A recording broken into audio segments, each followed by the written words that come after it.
Posłuchaj, starczy. Okay, here.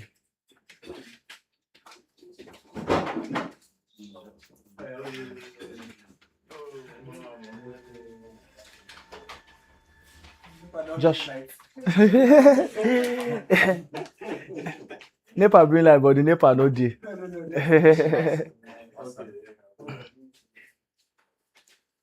Okay, starczy. Yeah, good afternoon.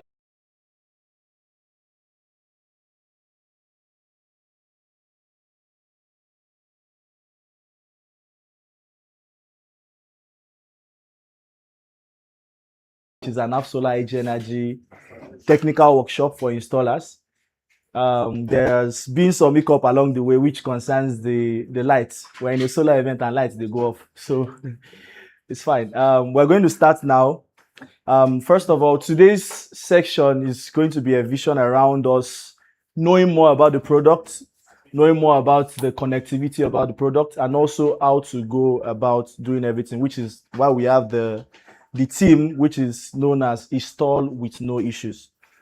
Because the major issues we face on site and the major feedback we get from installers on site is about the parameter settings, how to do a lot of connections on site, not fully knowing well about the product.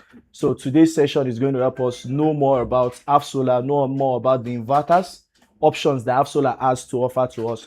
So let us sit back today and enjoy the session.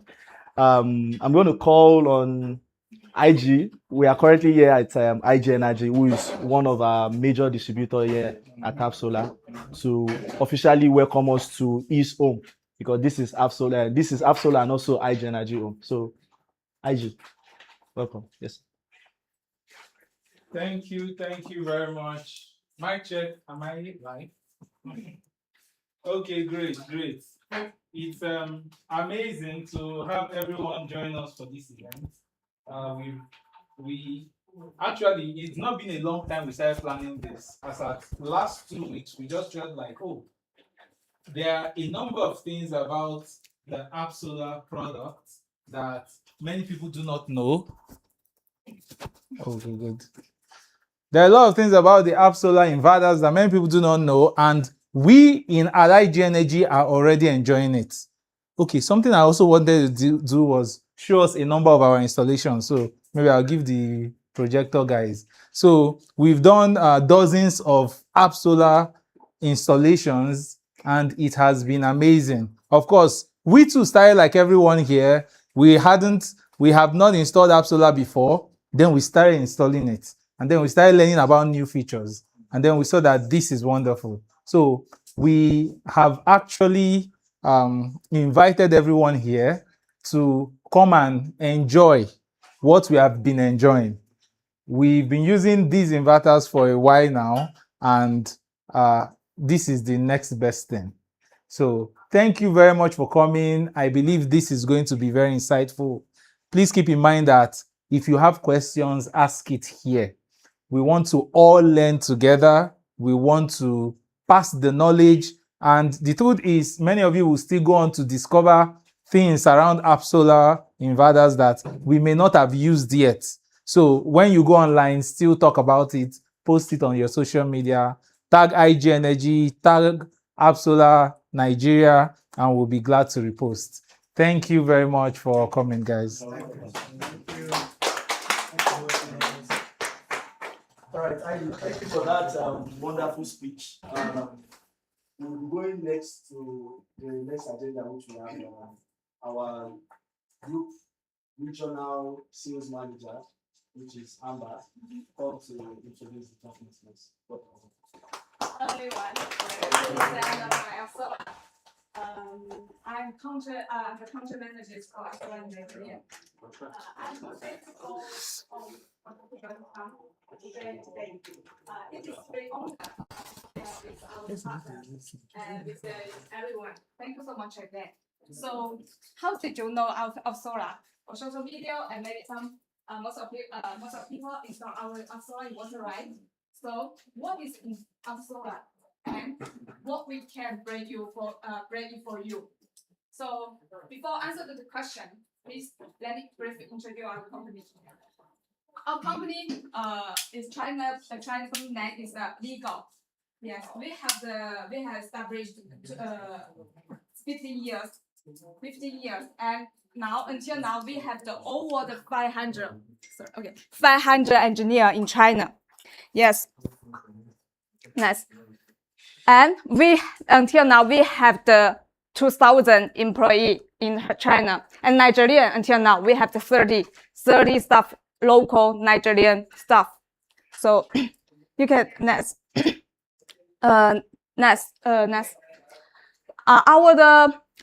branch office in China, like Yantai, like the Beijing and Shanghai, and international market, we have the Italy, German, the Singapore, and the Nigerian and South Africa. Yes, so our salary rank the top three last year. Yes. So we have the strong fund and strong resource to doing the solar industry set. Yes. So now I want to say two parts. What our business model? Our business model. I want to ask some question. What is the hybrid inverter?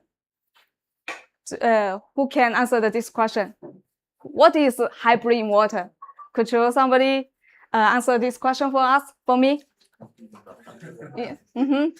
Okay, hybrid inverter and a normal inverter. The difference is for a normal inverter, it's primarily used for self-sufficient.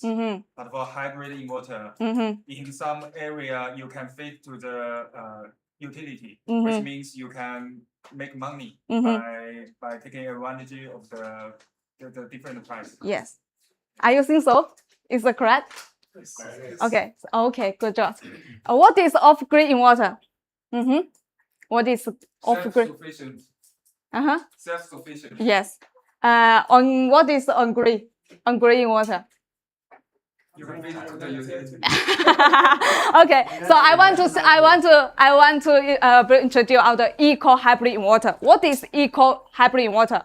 F Solar research development team design the inverter using the based on the hybrid inverter standard. What does mean? In terms of the perform, feature, and material and supplier, using the hybrid inverter standard to design. And Nigerian don't need to fit electric to the grid, right? We don't need it, right? Yes, that's right. So we cut this cost, and you can get the high quality and cost effective inverter. Yeah. So now what is eco hybrid inverter? Eco hybrid inverter. Yes, F Solar doing the eco hybrid inverter. This means you can use it. You get a high grade inverter, high quality inverter, and the cost effective inverter. This is F Solar. So F Solar is the feature and the perform and the material. Same with the hybrid inverter. I can think you can compare another brand. You know that our price is cost effective and also function is also really good, right? And true. F Solar don't directly sell in Nigerian market. Even we have the local team, F Solar local team to support to work for everyone, but he just provide after service support. Yes. You any because our IG have any support, we can directly make our team to respond that.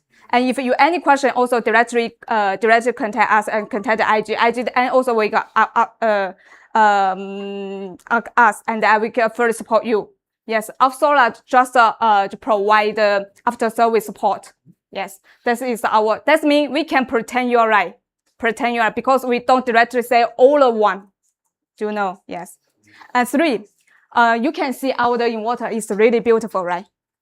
Really beautiful. Yes. Beautiful. Why? We have the strong industry designer team. Our designer team won German award. Yes, we recruit the Huawei team. Yes, that's right. And you know, F Solar, all of the managers from the Huawei. Wow, yes. So that's why our appearance look like beautiful and yes, yes, yes, yes, yes, exactly. So that means you can know that our using the high quality inverter. And true, we don't directly sell our inverter to everyone. That's pretend you're right. You know, in Nigeria, what's the price of laundry? So yes, right. And three, we have the beautiful appearance, more easily attract the customer buy from you. Yes. So okay, that is hardware version. So next we can say software version. We can, because until now we have the 30 staffed local team. We have the 5 technical guy, 7 sales guys, 1 guy is responsible for marketing. That's all of so with our distributor, our installer, our technical guy, so with the support to the integrated system guy. This is a technical training. This is our technical training. It's a shared training. So if you cooperation with us, we give you the training everything. You just focus on the sales mode, and focus on your customer.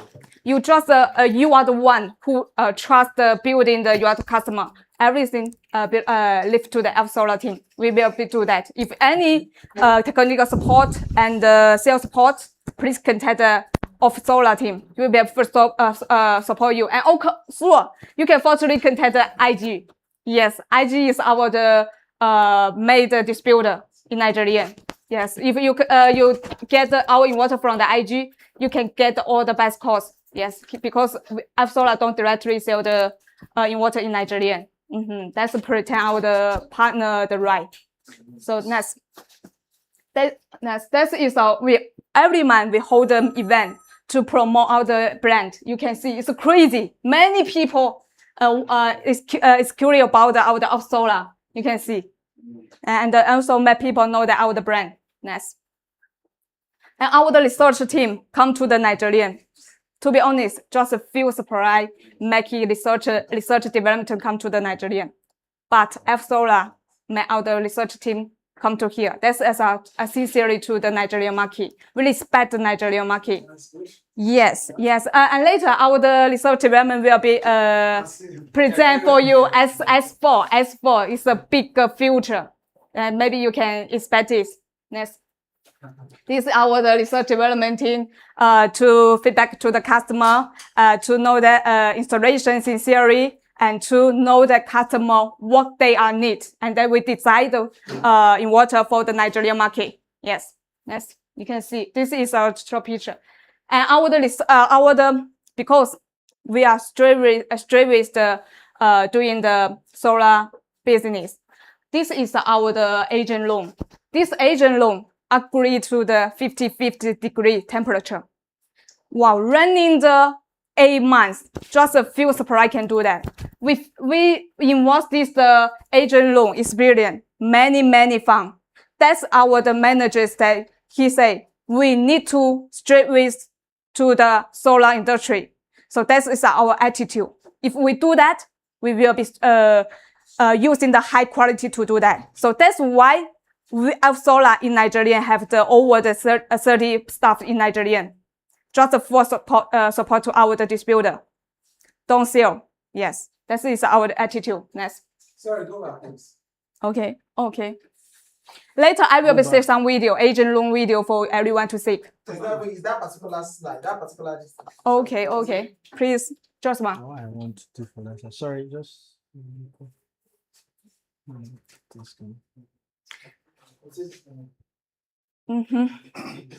So later, this is the next slide is our project case. Later you can see it's look at beautiful. And F Solar, I want to say F Solar will be provide cost effective price, and because eco hybrid inverter, we could using the high grade inverter capture don't using the on grid function. True, we can provide high quality. 3, we can local teams, strong the local team to support to installer, distributor, and integrator assistant and technical guy. 4, we have the marketing support. You can easily attract the customer to buy from you. 5, we have the research development team to hear and to if any requirement, please feedback to Elf Solar team, and we'll be feedback to our headquarters, and then we will quickly give you the give a solution for you. Yeah, that's our attitude. Thank you so much. Thank you. Thank you. Thank you very much, Amber, for that lovely speech. In all summary, what Amber is saying is Absol day for you, and IG Energy also what day for you. So the next part of this will be going straight into the product overview, talking more about the individual inverters that we have to offer. And I think I will be the one to take up that part. Please go to the slide.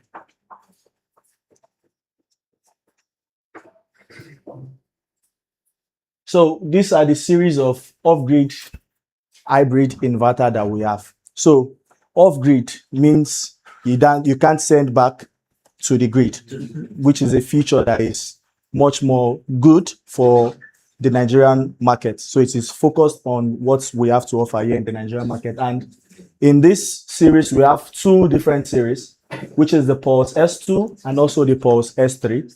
The Pulse S2 is 11 kilowatts, while the Pulse S3 is 6 kilowatts that we have in the market. Next slide.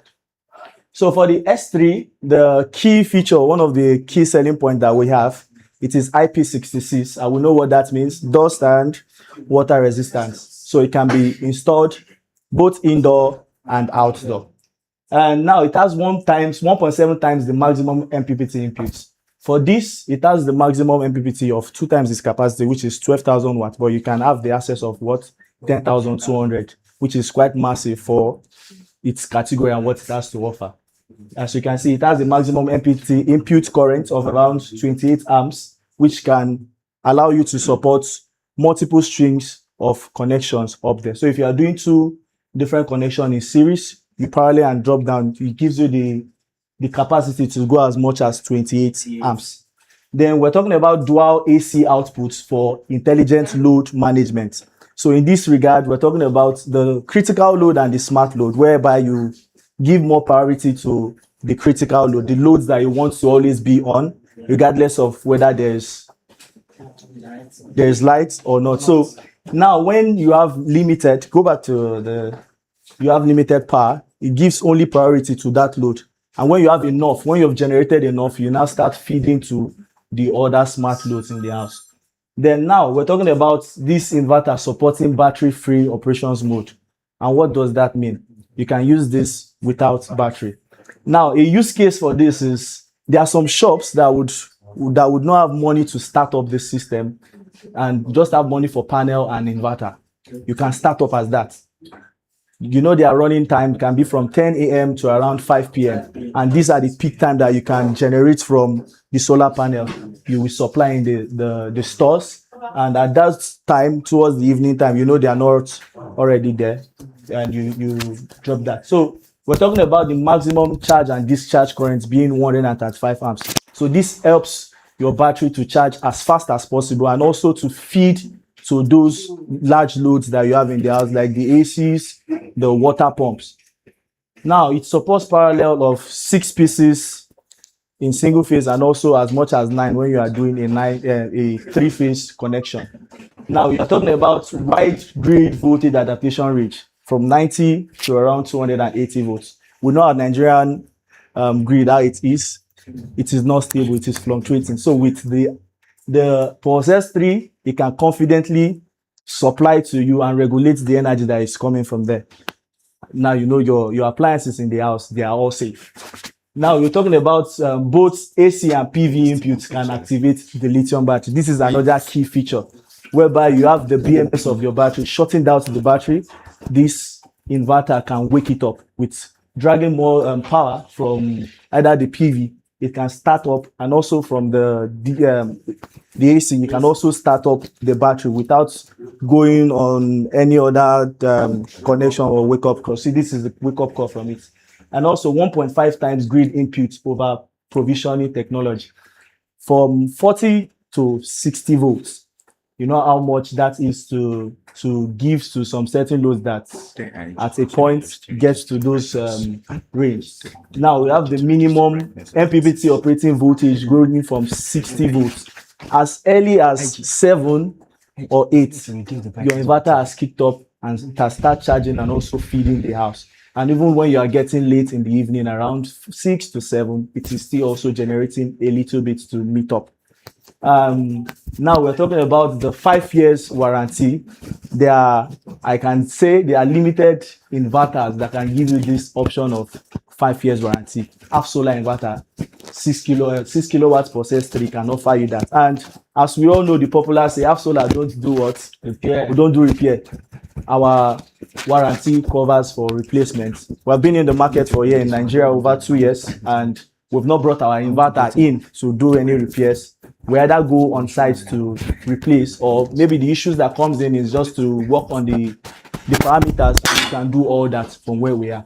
So next slide.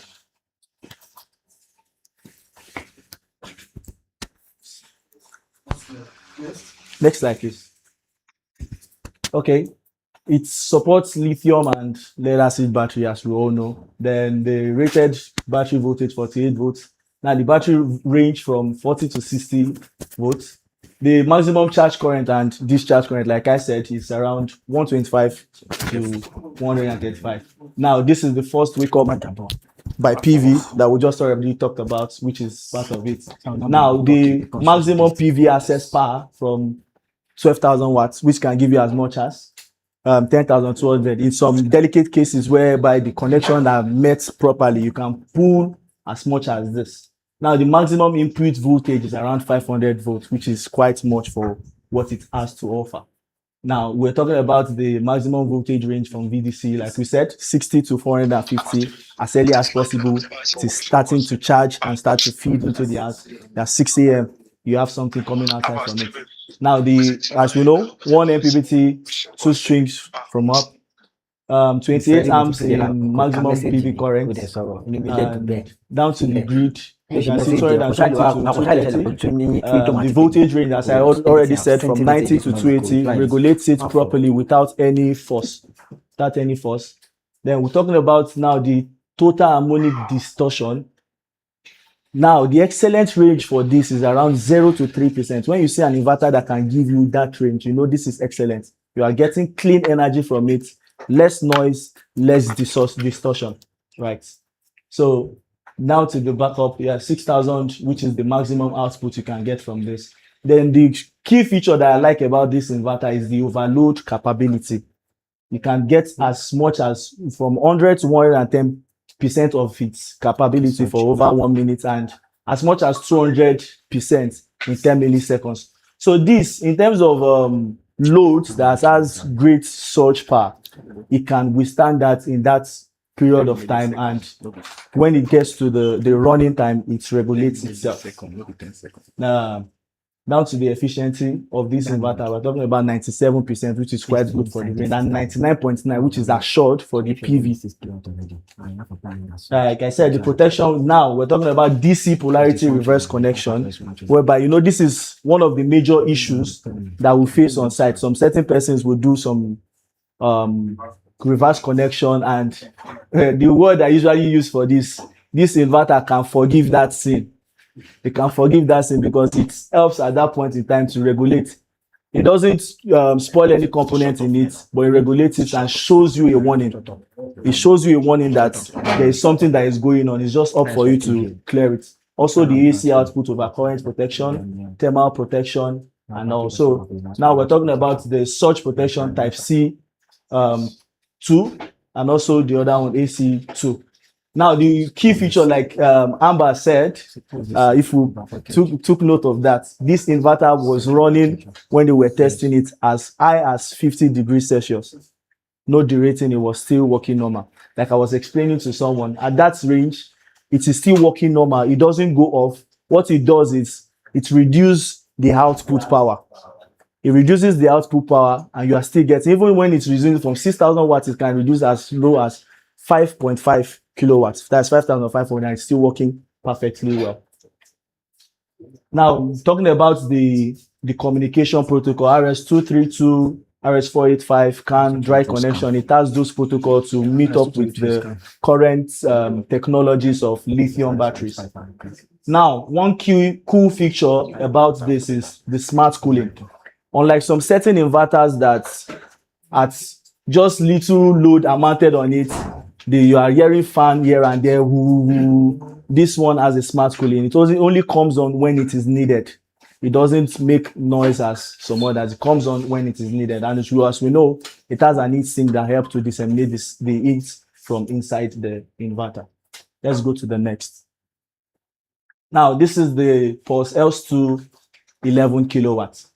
Unlike the 6 kilowatts, which is IP66, this is IP21. It is an indoor inverter, right? It has built-in dual MPPT for tracking, and each of them is around 27 amps in terms of what you can put in that. So it is give you the capability and the leniency to be able to max out on the PV that you can input on the system, right? Each of them supports 27 amps, like I said. Then also the dual AC outputs, it is all available on all the series of inverters that we have for intelligent load management, the critical load, and also the smart load.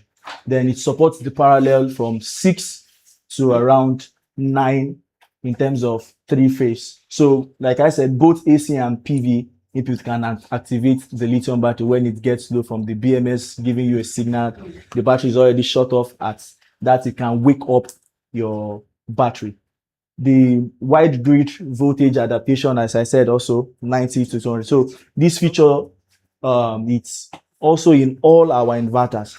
So for this is an indoor unit. So it has just 2 years warranty and 1 year optional. But you can also go as optional of also 5 years. So still the same thing, have solar warranty, replacement, not repair. So like this, also lithium ion and also lead acid, 48 volts, 42. Now for this, its maximum charge and discharge current is from 150 to 220. You can see that with this, you can charge your battery as fast as possible and also still feed to large and industrial loads that you have in the house. Yes, it's also wake up your battery, like I said. So now for the individual MPPT of this 16 kilowatts, it has as much as 8,250 for each of them. So that's a whooping 16,500 that you can get from this. Everybody say that's massive. So now also the maximum input voltage 500 volts and the minimum voltage range from 60 to 450. This is also a key feature whereby as early as possible it starts to charge, and even at late in the night, as well as around 6:30, 7 p.m. you are still getting something to charge. Also 2 MPPT 2 strings from the connector. Yeah, that gives you the capability to go wide range of using PV. Other functionalities still remain the same. Like as overload for this, for 10 seconds, you have 105% of its capability to 120% of its capability, which still helps in the functionality of using these industrial loads that has surges and it withstand them for those wide range of time until when it stabilizes to start running on its power range. Still the same total harmonic distortion, 3%, quite all right and excellent for its range. 97% of maximum efficiency and 99.9 in terms of the PV. This is all for all the MPPT we have. DC polarity reverse connection, like I said, these inverters, they forgive the sin that most installers they commit on site. Yeah, it forgives them. The same thing of the AC output over current protection and also the thermal protection. As you saw, the inverters working as much as 45 degrees and beyond. I remember when someone called me on one side that his inverter was getting hot at a point. We said, relax yourself. At that point, there was an upgrade going on. He didn't know that there was an upgrade going on and the inverter got at that point, but it He confirmed to us the inverter did not go off, but it was still working. He was just scared because he has not seen an inverter that can withstand such heat. And as soon as the upgrade was done, the temperature regulated on its own, went back down to itself. Same thing for this. It has internal fan that comes on when it is supposed to. The RS232 connection, RS485, these are normal for the new technologies of batteries that we have. Like I said, solar inverters, we communicate with wide range of lithium batteries that you have there currently in the market. This is also 2 years warranty, like I said. So the next slide, we are going to the beast. We call it the beast, which is ROSA G2. And at this point, I'm not going to talk about the beast. I'll call the beast champion because there's somebody that we call the beast champion. Let him come and talk about the beast. Steven, please. The beast is the beast champion for me. Thank you, Emma. You've done a great one. Good afternoon, everyone. Yeah, thanks for coming up. Yeah, so as he said, this is a beast inverter. Actually, its actual name is ROSA G2 inverter, but we decided to give him the name Beast because of its functionality. This guy is rugged. By the time that I'm done with the specifications, you are going to agree with me that this guy is actually a beast, like he rightly said. All right, so for the first thing you need to know is an IP66 inverter. All right, so like he said, it is both compatible and suitable for your outdoor installation. It is water resistant and it is dust proof as well. So you can see it is compatible with your lithium iron phosphate battery and also for your lead acid battery, the VRL, a valve regulated lead acid battery. It has 3 MPPT. I think this is one of the right time to say massive, right? Right. So it has 3 MPPT. The first MPPT is the biggest. It has the capacity to take 8,400, and then the remaining 2 MPPT can take 4,800 each, making 18,000 PV input power. That is crazy for a 12 kilowatt inverter. It's taking 18 kilowatt because it has 3 MPPT, right? So it has a fast charging of 213 amps. One of the benefits of this is that it allows you to put more batteries together in parallel and can be rest assured that it has enough power to charge them. You know, many people say, I want to use an inverter and I want to put like 10 batteries together. It's fine. You can use as many batteries as you want for an inverter, but can that inverter have the enough charging current to charge them so that your panels will not work all through the day charging the batteries because enough current is not available to charge them. So with 230 amps charging current from the inverter, it has enough capacity to charge your battery faster, right? You know, it has a low voltage wake up function like our S2 and S3, and you can be assured that this one does it better, right? A flexible paralleling, you can parallel our G2 12 kilowatt inverter up to 6 units, and if we are connected in 3-phase, you can parallel 9 units of our G2 inverter together. It has 200% overload tolerance.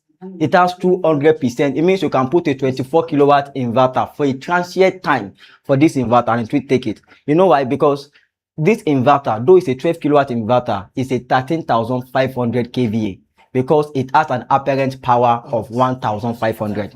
So for appliances that are inductive, right? Inductive appliances that require apparent power to start up, this inverter has, yes, so like AC, right? So this inverter has that ability to supply that apparent power while still, you know, maintaining the actual kilowatt, actual current, right? So that is one of the reasons why I said it's a powerful guy. Of course, smart monitoring, mobile app, and IP66 design. Can we go through the specification sheet? Like we said, it is compatible with lithium ion battery and lead acid battery. It has the rated battery voltage of 48 volt, but the allowance, it has a 40 to 60 volt allowance, right? So with our, it has a maximum charging current of 230 by 230. It means it can charge at 230 and it can also discharge at 230. Can somebody multiply 230 times 51.2 for me? That is the amount of power it can discharge at once. So it means this guy can parallel your heavy appliances in the house all at the same time. There's a difference between your inverter having the ability to carry some loads, and there's another ability of the inverter meeting those loads at that same time. So this inverter can, beyond the fact that it can take 12 kilowatt inverter, it can supply, it can supply that same power at the same time for those loads. So you don't need to off AC for fridge. You don't need to off fridge for water heater. You can on all of them together at the same time because it has a discharging current of 230 amps. It has a forced wake up by PV. right? Early in the morning, like my colleague rightly said, early in the morning when you have your 60 volt, your 60 volt is enough to wake up your battery early in the morning and it starts charging, right? And then the maximum input power, like I said, is 18,000 watts, and then the maximum input voltage of 500 volt. And trust me, each of the MPPT, you know, I said the MPPT is 3, each of the MPPT is 500 volt, each of them.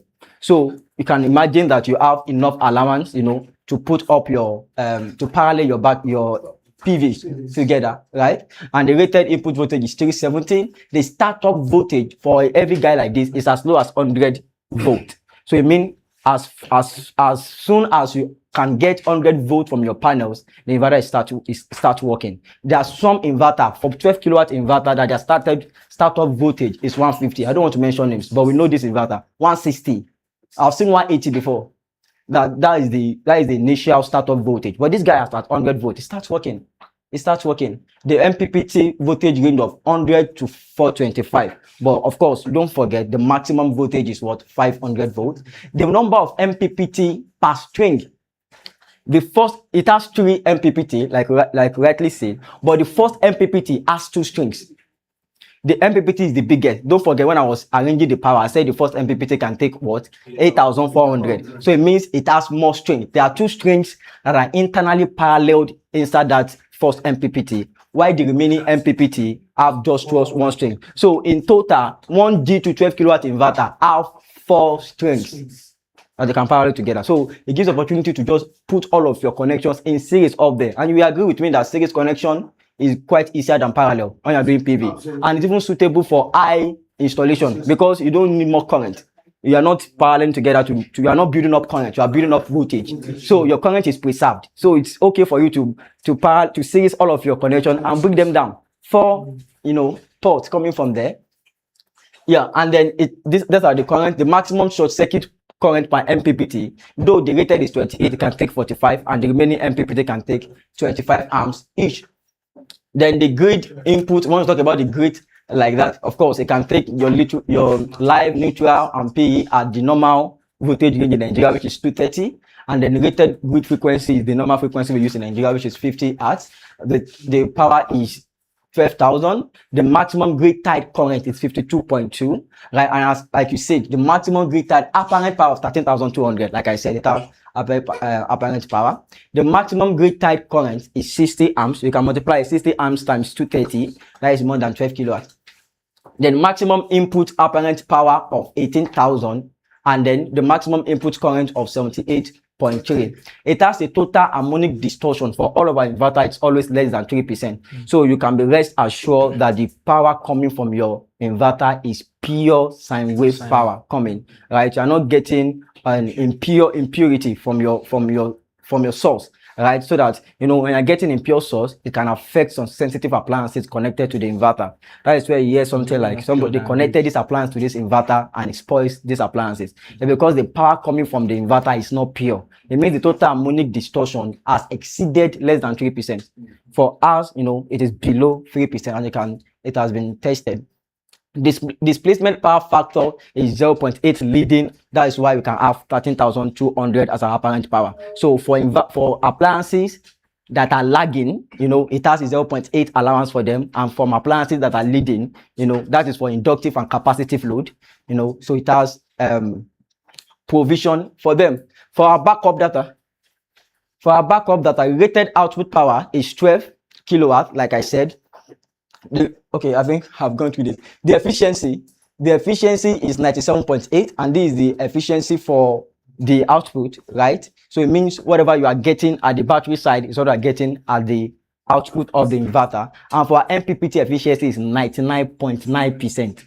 In fact, I don't know why they don't put 100. It's just so that you guys will not say that no machine is 100% efficient.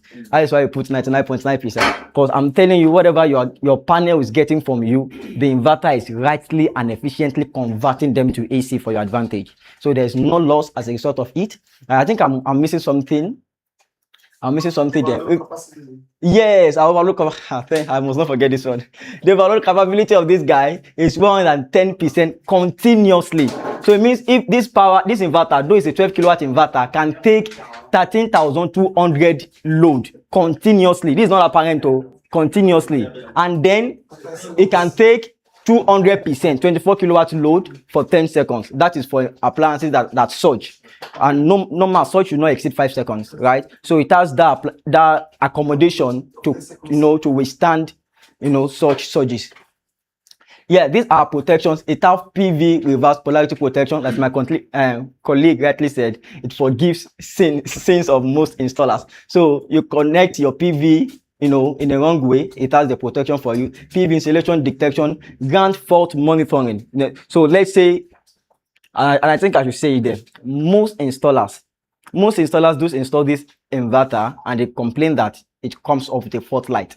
So I tell them this fault light, when I check it, it's always ground fault monitoring. I tell them it's because the grounding system with this inverter is not good, and because it's a very rugged guy and it's very sensitive with a lot of protection. He will tell you the ground is not okay. I've done my ground. I'll tell you, okay, off the ground fault monitoring. They off the ground fault monitoring and it's fine. I say, see, the inverter is fine, but your ground fault is still there.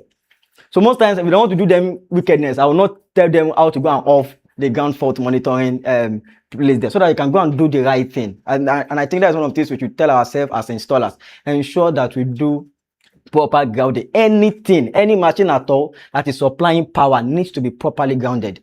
Be it inverter, be it other source of power, they need to be properly grounded, right? So it has ground fault monitoring, overcurrent protection, like my colleague has rightly said, right?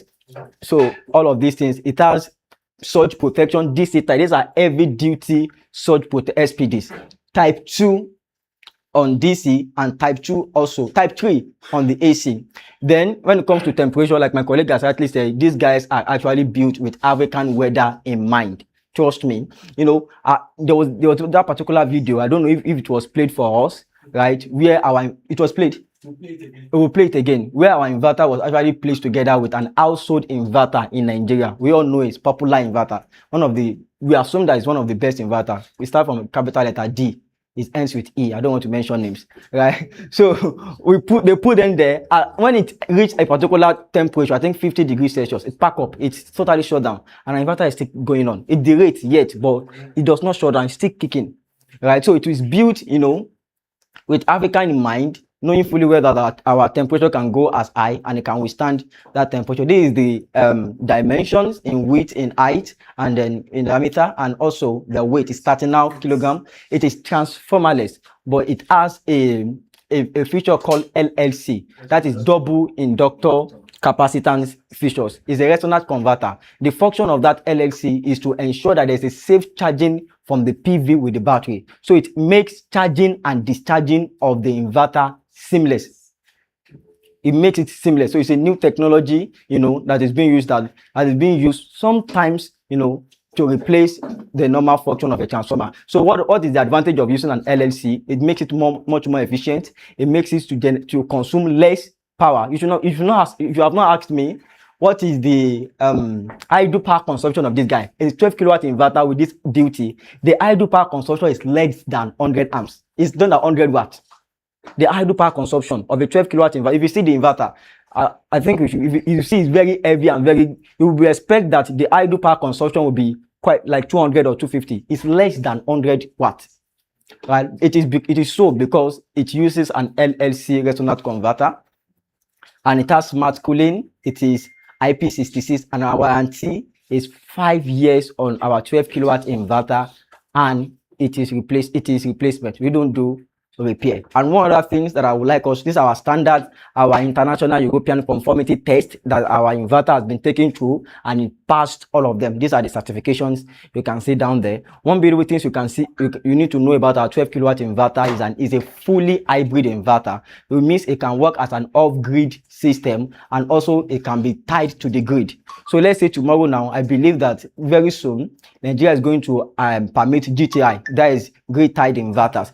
By that time, this inverter will be able to sell power to the grid because it has passed all of those tests. So it is not just an off-grid inverter, it is both a grid tied inverter and an off-grid inverter. Yeah. So thank you. That is the brief introduction about this 12 kilowatt inverter. Thank you for coming. Yeah, I think Though there is still time for questions. We are still going. Please, if you have any questions, Okay. all right. Go ahead. I think we should give Absola a round of applause. We deserve that. Please, every question should be answered. Any questions, please, you can just take it down. Stephen, please, we are going to the next session. You saw why I said I should call the beast guy? Because The beast guy. there's this saying that the father is always proud of a child that is doing well. This Rosa G2 is more like Stephen's child. Stephen has sweetheart. fallen in love with G2, so it's just right for me to call the father of G2 to come out and talk about his child. So we'll be going towards the practical demonstration and also the connections, the parameter settings, the mobile application overview, and also the functionality of it, which Stephen will also still help us introduce that. There are some slides that is going to take us on concerning the connections, concerning also the parameter settings before we will go downstairs to do the proper testing and the proper connections, practicals, just like he's going to say here. Because I think a lot of issues that we face out on site, which I said we're going to resolve today on this session, is still part of connections and part of configurations. So we would be diving into that deeply just shortly from now. Stephen. Thank you, Emma. Yes. So very fast, we'll be going into the technical proper. So I think this is one of the best opportunity for us to. This is one of the. Steven, just a minute, please. Right. Hi guys, for those that are on TikTok, we are streaming on YouTube. So please, you can go to YouTube or just see my link in bio so that you can see the screen properly. You know, on this on TikTok, you may not be able to see the screen properly, but on YouTube, you're able to see the screen very clearly and follow through with the practical demonstration. So this is like one of the most important parts of the event. We want to make sure that all our online viewers can continue. So check my link in bio on TikTok, or if you have if you have our phone numbers, you can check it on our site. You see the link to YouTube and join there. Thank you. Please, excuse me. I want to put on. Oba. Yeah. Okay. And yes, for those asking, this is happening on at the IG Energy office. I'll get So if you're close by, if you're close to Lagos or Akofalas Way, you can join the event. You can join us live here. We still have a lot more to do.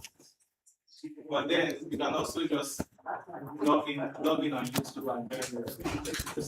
Thank you guys. No routing. All right. Welcome once again, everyone. So now we'll be going through the installation guidelines for our inverter. And I believe that it's not just, applicable to our inverter alone. It's applicable to all, inverter system. Just we go through the brief, guidelines that we need to know. And then also when we go downstairs, we have a, mini practical session. We're going to connect our inverters together with battery and see how we do the basic connection. So let's just run through this theoretical aspect of it. I know most of us are well familiar, so I'm going to quickly do this so that we can go downstairs for the proper practical demonstration. So this is our Pulse H2 11 kilowatt inverter. It has a similar structure with our Pulse H3 6 kilowatt inverter. So I'm going to use this as a case study. But when you see our 6 kilowatt inverter, same color, similar structure, right? So this is just the overview, and you can see the numbers. The first one you are seeing, number one, that is the terminal cover. I've requested that they bring the 11 kilowatt inverter. I hope we are going to see it physically so that we can follow better. So that is the terminal cover, number one. The number two is the LCD. Number three is the anti-dust cover. It's right here. It prevents dust from getting into the inverter. And then number four, this is your mounting bracket to mount the inverter on the wall. And then number five is the PV2 terminal. You can see it right over there. Number six is the PV1 terminal. Don't forget our H2 11 kilowatt inverter has 2 MPPT, right? So number 7 is the load 2, which is our smart load terminal. Then number 8 is the load 1. That is our main load terminal port rather. Number 9 is the grid terminals, as you can see. Then number 10 is dry contact terminal. We all know what dry contact. Dry contact is just like a relay. Its function is just to open and close. It is used to control external machines. Let's say you want to connect an automatic generator. So it will, based on the way you set it, it will connect with the external generator, whether to on, whether to allow it to come in, automatically switch it on and switch it off. It does not have, it's a very wonderful setup, just that it does not require more power. It's just like a basic relay. It's on, it closes, and it opens. When there is no power in it, it opens. That means there's no connection. And then when you need to connect to the external machine, it closes to allow them to come in. So we have a port for it. So this, our inverter can be used with automatic, generator and other machines that we can connect together with them. Number 11 is parallel port. It has a parallel port because this inverter can be parallel up to 6 units when you are doing single phase, and you are doing a 3-phase, you can parallel up to 9 units together. So it has the communication port. It has number 13 is our BMS port. That is where you plug in the communication cable for your battery too. Number 14 is our Wi-Fi port, right? It has a Wi-Fi dongle. Then number 15, of course, is our power button switch. 16 and 17 are both positive and negative battery terminal. So can we go to, these are the, of course, I believe every installer should be familiar with this. These are your basic tools that you need for your proper installation. Even though most of us, we don't have all of them, but at least, and I tell you, we go, we will go first. So yes, this is one of the, this is one of the beautiful things I want us to do here. Our inverter, and I believe every wall-mounted inverters, is best positioned at 15-degree tilt. But most times we don't get this angle. If we cannot get this angle, we can use, wall it vertically, right? But best posture for it to be is to tilt backward with 15-degree.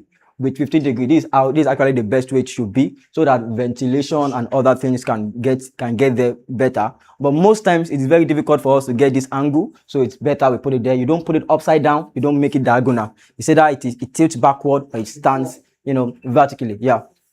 So installation carrier requirement, you must be ensured that if you want to carry, the person that is carrying the inverter is much more heavier than the inverter, so that you don't go break am. So I cannot install G2, he's heavier than me. So I would rather, require the help of people. Yes. So that is what the installation carrier must not be flammable and must be fire resistant. It talks about the carrier is sturdy and reliable to carry the weight of the inverter. Trust me, people as I am like this, I can install this S2. Have you carry S2? I'm not that powerless. I can install S2. I can install S3. They are not that heavy, right? The equipment will vibrate, so you must ensure that it is insulated very well. It is well insulated very well to ensure that the noise from the vibration affects us. Installation angle, like I said, it is preferred that it tilts backward 15-degree, but if you cannot get it, let it stay vertically. Can we go to the next slide? So this is just the installation process, how you're going to build your wall and mount it. So, and then this is the normal connection diagram. So you can see for our S2 inverter that has 2 PV, each of your PV has their own separate breaker, and then the load 2, okay, this is our 6 kilowatt inverter. This is not S2. See that they look similar to each other. So we are going to use this one as test downstairs. So it has 2 PV. You can see the smart load has its own breaker separate to the smart load, and then the critical load has its own breaker separate to them, and then you can see the grid. The grid is connected to the inverter, and this is the battery for it. These are the recommended breakers for our inverter, for our 11 kilowatt inverter. Don't forget that we used our 11 kilowatt as a case study, so you know this for 6 kilowatt there. So for our 11 kilowatt inverter, the battery breaker should be 63 VDC. The normal voltage for battery is 51.2. So let's give allowance of 63 for it. So it should not be too much than 63 volts and 300 amps. Most installers have gone to sites for a 6 kilowatt inverter. I'm saying 125 amps breaker is not too ideal. We should get, if you cannot get 300 amps breaker, you can get 250 amps breaker for a grid breaker. For 8 kilowatts. No, for 11 kilowatts. This inverter has 2 series. Pulse H2 has both at 8 kilowatt and 11 kilowatt, but our case study here is 11 kilowatt. We have 11 kilowatt here in Nigeria, but next year our 8 kilowatt will arrive in Nigeria as well. So the grid breaker, 250 VAC and 80 amps breaker for our grid, and then the backup breaker for load 2 So it's 250, you can see it's 250 80 amps, 250, anything AC. Ensure that it is 250 VAC and 80 amps breaker we are using for it. And our PV breaker, because for our S2, the maximum current there that is coming is 30. The normal current there is 27 amps. So a 35 amps breaker, is suitable for you to use with your PV. Can we continue? Thank you. So this is just the parallel communication interface or diagram, right? So if you are paralleling 3 units of our inverter, let me just say an example. It has a dip switch, and I would love if you can just open this one to get a dip switch. It's like this. You will see it inside the, when you go downstairs, I'm going to see it. It's inside the inverters. So if you are paralleling, let's say you're paralleling 3 units of our inverter, the inverter in the middle, the dip switch must be down. But the inverters at the beginning and at the end must be up. That is what, this one will be up, this one will be up, the one in the middle must be down. Let's say it is 4. We have 2 in the middle. One will start, one will end. Those 2 in the middle, the dip switch has to go down, has to be off, but the one that starts up is going to be up, and the one that ends is going to be up. We call them the terminal resistance. Yes, and the end for the communication, where the communication starts and where the communication, ends. So, of course, this is normal paralleling. You parallel your grid input, you parallel your load 1. You don't parallel smart load, please. Somebody called me, wants to parallel our inverter together. So I told him he wants to parallel the smart load as well. So I told him, no, you have to put the loads there separately. You don't parallel the smart load. So we parallel only the main different breakers. With different breakers, definitely. So You use different breakers for the smart load. Yes, for the smart load. Yeah, for the smart load. The smart load, you connect your loads to those smart load individually. Don't parallel the smart load, but you can parallel your critical load, your load 1, and your grid load. So these are just the safety precautions that we must follow. All operations, cables, and components in the electrical connection process must comply with local laws regulations. The question is, what is the local laws regulation for Nigeria connection? Do you have a law in Nigeria that that enforce us, that as a standard, if you want to do this, you must use this particular size of cables? Do you have such laws? I think we should have, but it's not loud. It has a proper. When you come to the electrical line, like maybe you are trying to consult doing elevators, buildings, all those big. We have a specification, we have a standard, we have a form. We have like Lagos State. There's some job that without collecting big projects, you understand, you can, as an electrical guy, you can work on site. But those laws should not be restricted to those heavy projects. I mean, we should have a standard law that is just that enforcement. You understand? I understand. So it's not affecting me. So if you are using a solar product, please follow those laws. It's very important. so please follow those. Because of a lot of artisans. That is the main problem. That is the main problem. We have a lot of artisans. When you see the professionals, yes, they always pay attention to details. Even they have to call another external to come and cross-check. Yes, definitely. If not tally to the standard, they will reject it. They will condemn it. Yeah, that's how it should be. So these are just normal standard, precautions that we have to face. We are doing any maintenance, ensure that the inverter is properly shut down before you carry out any maintenance or even installations. When crippling the terminals, make sure that the conductor part of the cable is in full contact with the terminals, and do not crimp the insulating skin of the cable together with the terminals. Otherwise, the equipment may not be able to operate, or the inverter terminal block may be damaged due to the heat generated after operation because of unreliable connection. I've seen this. This is one of the major problems we face as an after sales engineers. You go to a site and you find out that the most basic problem was that the cable was not properly was not crimpled, and there is not making right connection with whatever you are plugging it to. Maybe to break out directly to the inverter, you will see partial contact. You will see that even the inverter, there was a particular place we would have gone there. They said the inverter is not working, and unknowing that the cable that they passed through to the PV breaker did not make proper connection with it. Probably as a result of when they are crippling it, right? So please, let's ensure that when we are dealing with cables, especially tightening of the connection, ensure that it is well tightened, to avoid loose or partial contact. It could lead to a lot of problems. It could lead to a lot of fire outbreak because of that. So when making electrical connections, wear personal protective equipment such as safety shoes, protective gloves, and insulated gloves as required. So please connect your ground wires. Connecting protective ground wires, it is very important. In fact, you are advised to connect a ground wires for the chassis of the inverter. The body of the inverter, you should connect a ground to it, and that does not replace the normal ground for all of your grid and all of your load terminals. That does not affect. You connect separate, ground cable for all of those ones. Can we move to the next slide? Connect the DC input cable PV. Yeah, these are the guidelines in connecting the PV cable, right? Do not connect the same PV string to more than one inverter unless you are a criminal. That is when you do that. You use one PV, and I've seen where one battery has served 3 different inverters. Yes. One battery bank. The first time I saw it, it shocked me, and they came up with one excuse. Just one of them that is charging the battery. Just one battery bank, is also battery bank. Yeah, see, the parallel that same battery serves 3 different inverters. That might be pardonable, but don't try that with PV.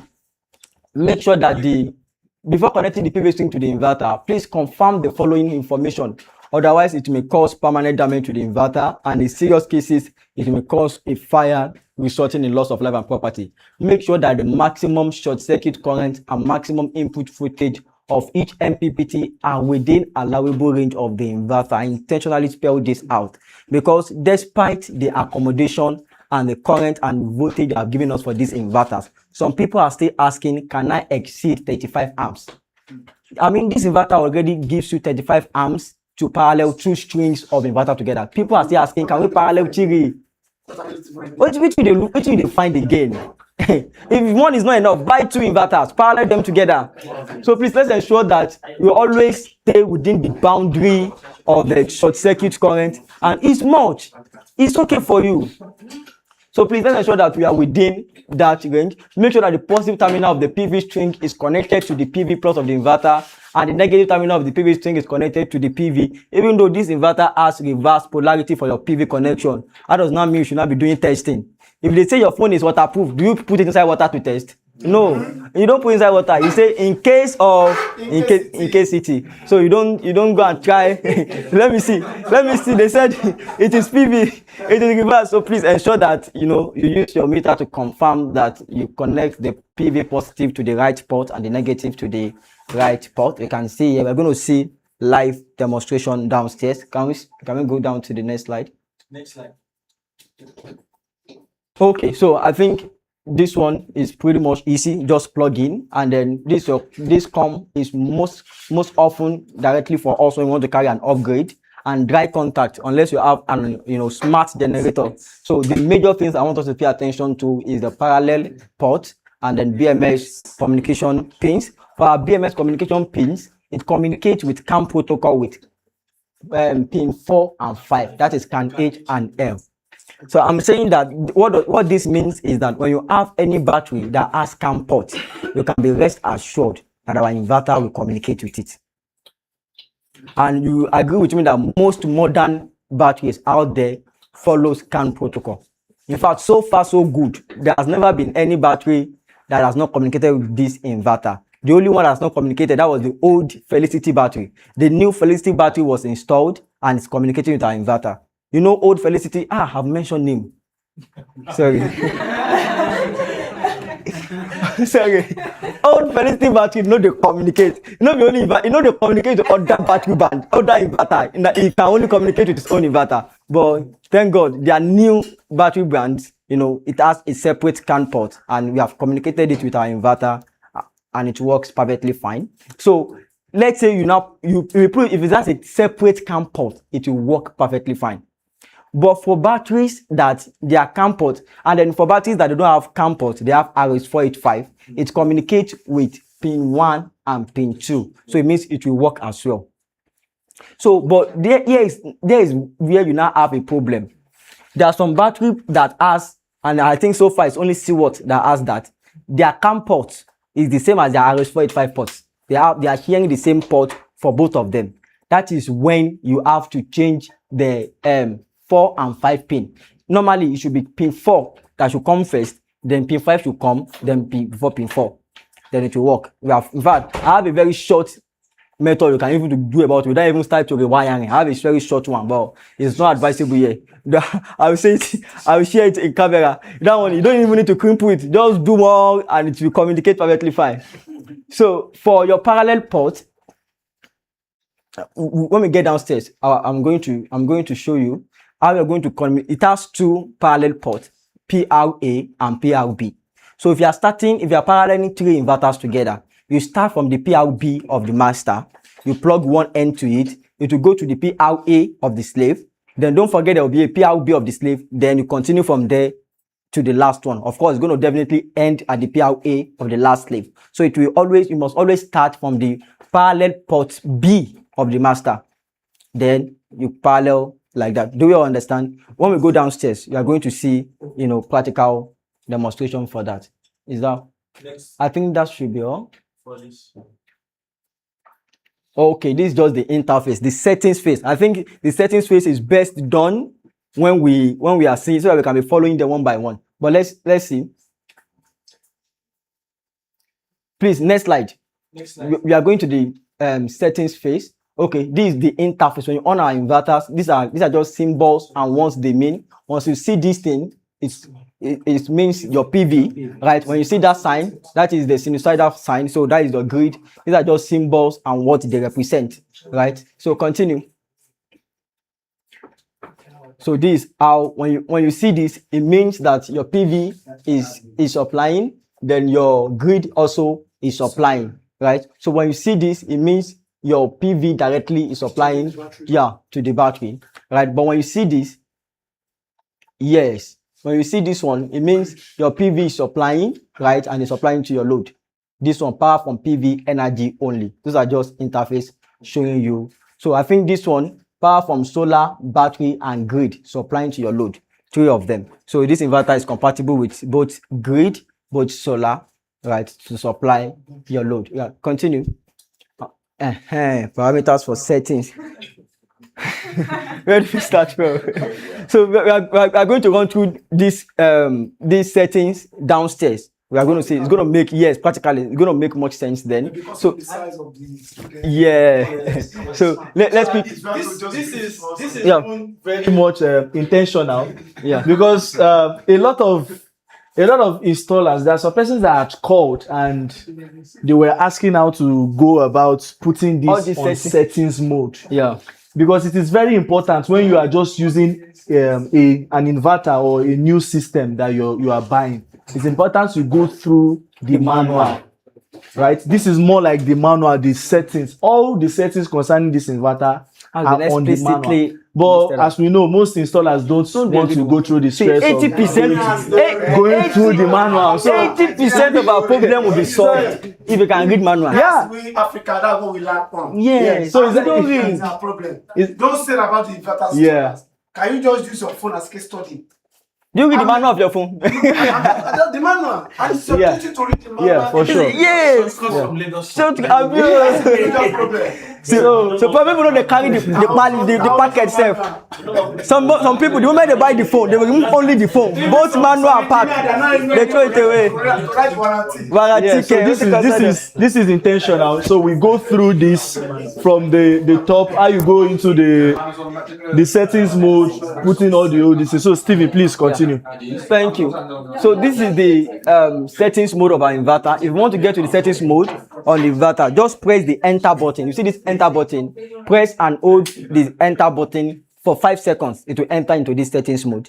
Press and hold the enter button. It will enter the settings mode, and then you will be able to set some parameters. So the first thing you're going to see there is the energy mode, where you choose how you want, your inverter to supply your load. Do you want utility? Priority, utility. The first one that comes is the priority. If you choose USB, it means grid is going to be the priority of the inverter to supply to the load. So utility first, solar second, then battery last. Then if you choose SUB, then solar first, utility second, then battery last. Then if you choose CSO, it means solar only. It means it will only be supplying during the day when there is solar. In the night, and I think this is not advisable for us here SB, that is not SBU, solar priority battery second, then utility line. Even this one self is not advisable in Nigeria because your battery go here. So the second one is the battery. We have to mind that energy mode if you escape it. No, you can set it. It depends on what you want. It depends on your location, right? Based on what, there are some client that will tell you that I cannot spend this amount of money. I don't even want grid at all. I want grid to be the last. So you know that what you want to give them is SBU, solar first, battery, then utilities. Yeah, backup system. Yeah, the energy mode. You are taking off solar totally. Yeah, because you are not installing any solar panel. So the second mode you are going to see is the battery charging mode. How you want the battery to be charged. If you want the solar alone to charge your battery, you set it. If you want both solar and utility, it's of course, and that is the default. The solar and utility is the default, settings for your charging, right? So you can set it there as well. Meter settings does not concern us. This inverter actually was initially built to be able to sell to the grid. So, and because we know that in Nigeria we don't have such facility here, so of course, we want to have, and we have by God's grace. I know we want to have, we have, and I believe it's happening very fast. It's very possible. It's very. I'm an advocate for GTI, and it's possible in Nigeria. It's possible. So meter settings, it is one of the facility we must have when we are going to look in the process of GTI is that we must have meter that can properly measure the amount of power you are selling to the grid and amount of grid net metering. That's what they call it. So it has, if you have that meter, you can activate it from this inverter. But if you are using they are using margin, they are using Equitonium. Definitely. So why not Nigeria? Like energy now, you can set up a plant and be selling. Definitely. That's where we start from. We start from plant. Then we move to the global grid. Yeah. So for us, just forget this one. The default is none. Just leave it there.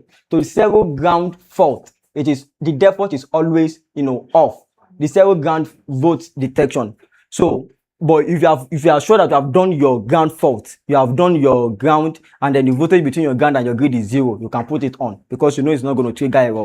But if you on the 0 ground volt fault detection and you put it on, and you have not done your grounding, this inverter is going to bring up error because you have on the detection function here to detect for me, is my grounding properly done, right? So you're going to, but because we don't want to give you all, I'll put it by default off for you. But G2 is on all the time.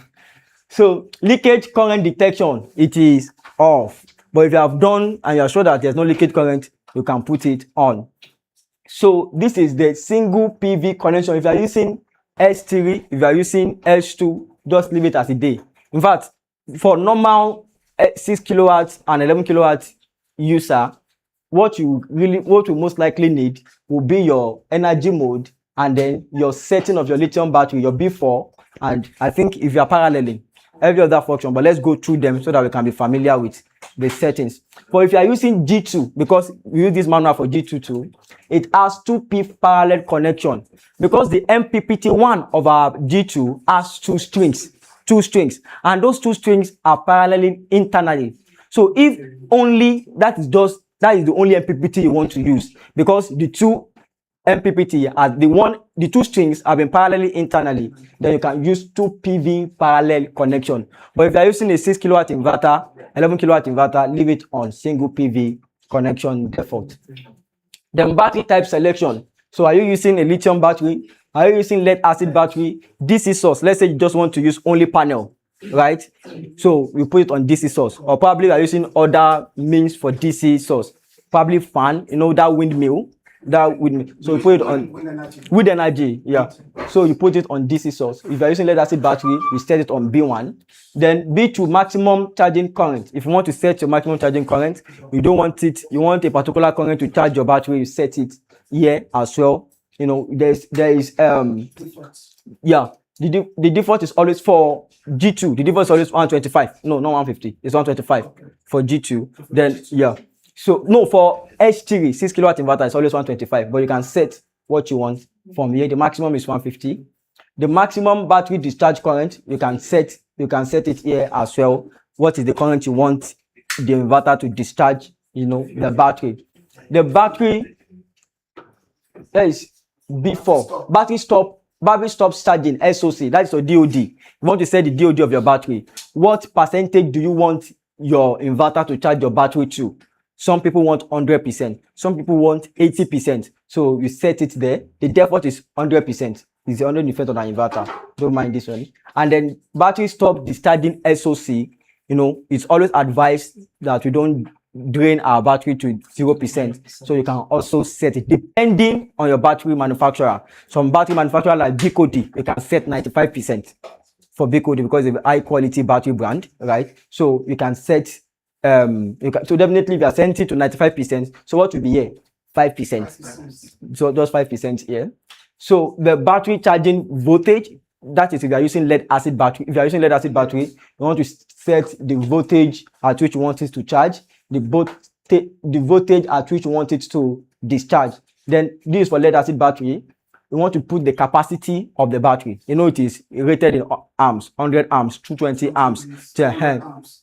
So you can set the capacity of your lead acid battery there, and then equalized charging voltage. This inverter has an internal BMS that can equalize charged your let me calm down. There's something they call equalizing charging. Yes. Equalizing charging is an intermittent charging. You charge your lead acid battery to ensure that the chemistry of the batteries are properly mixed together.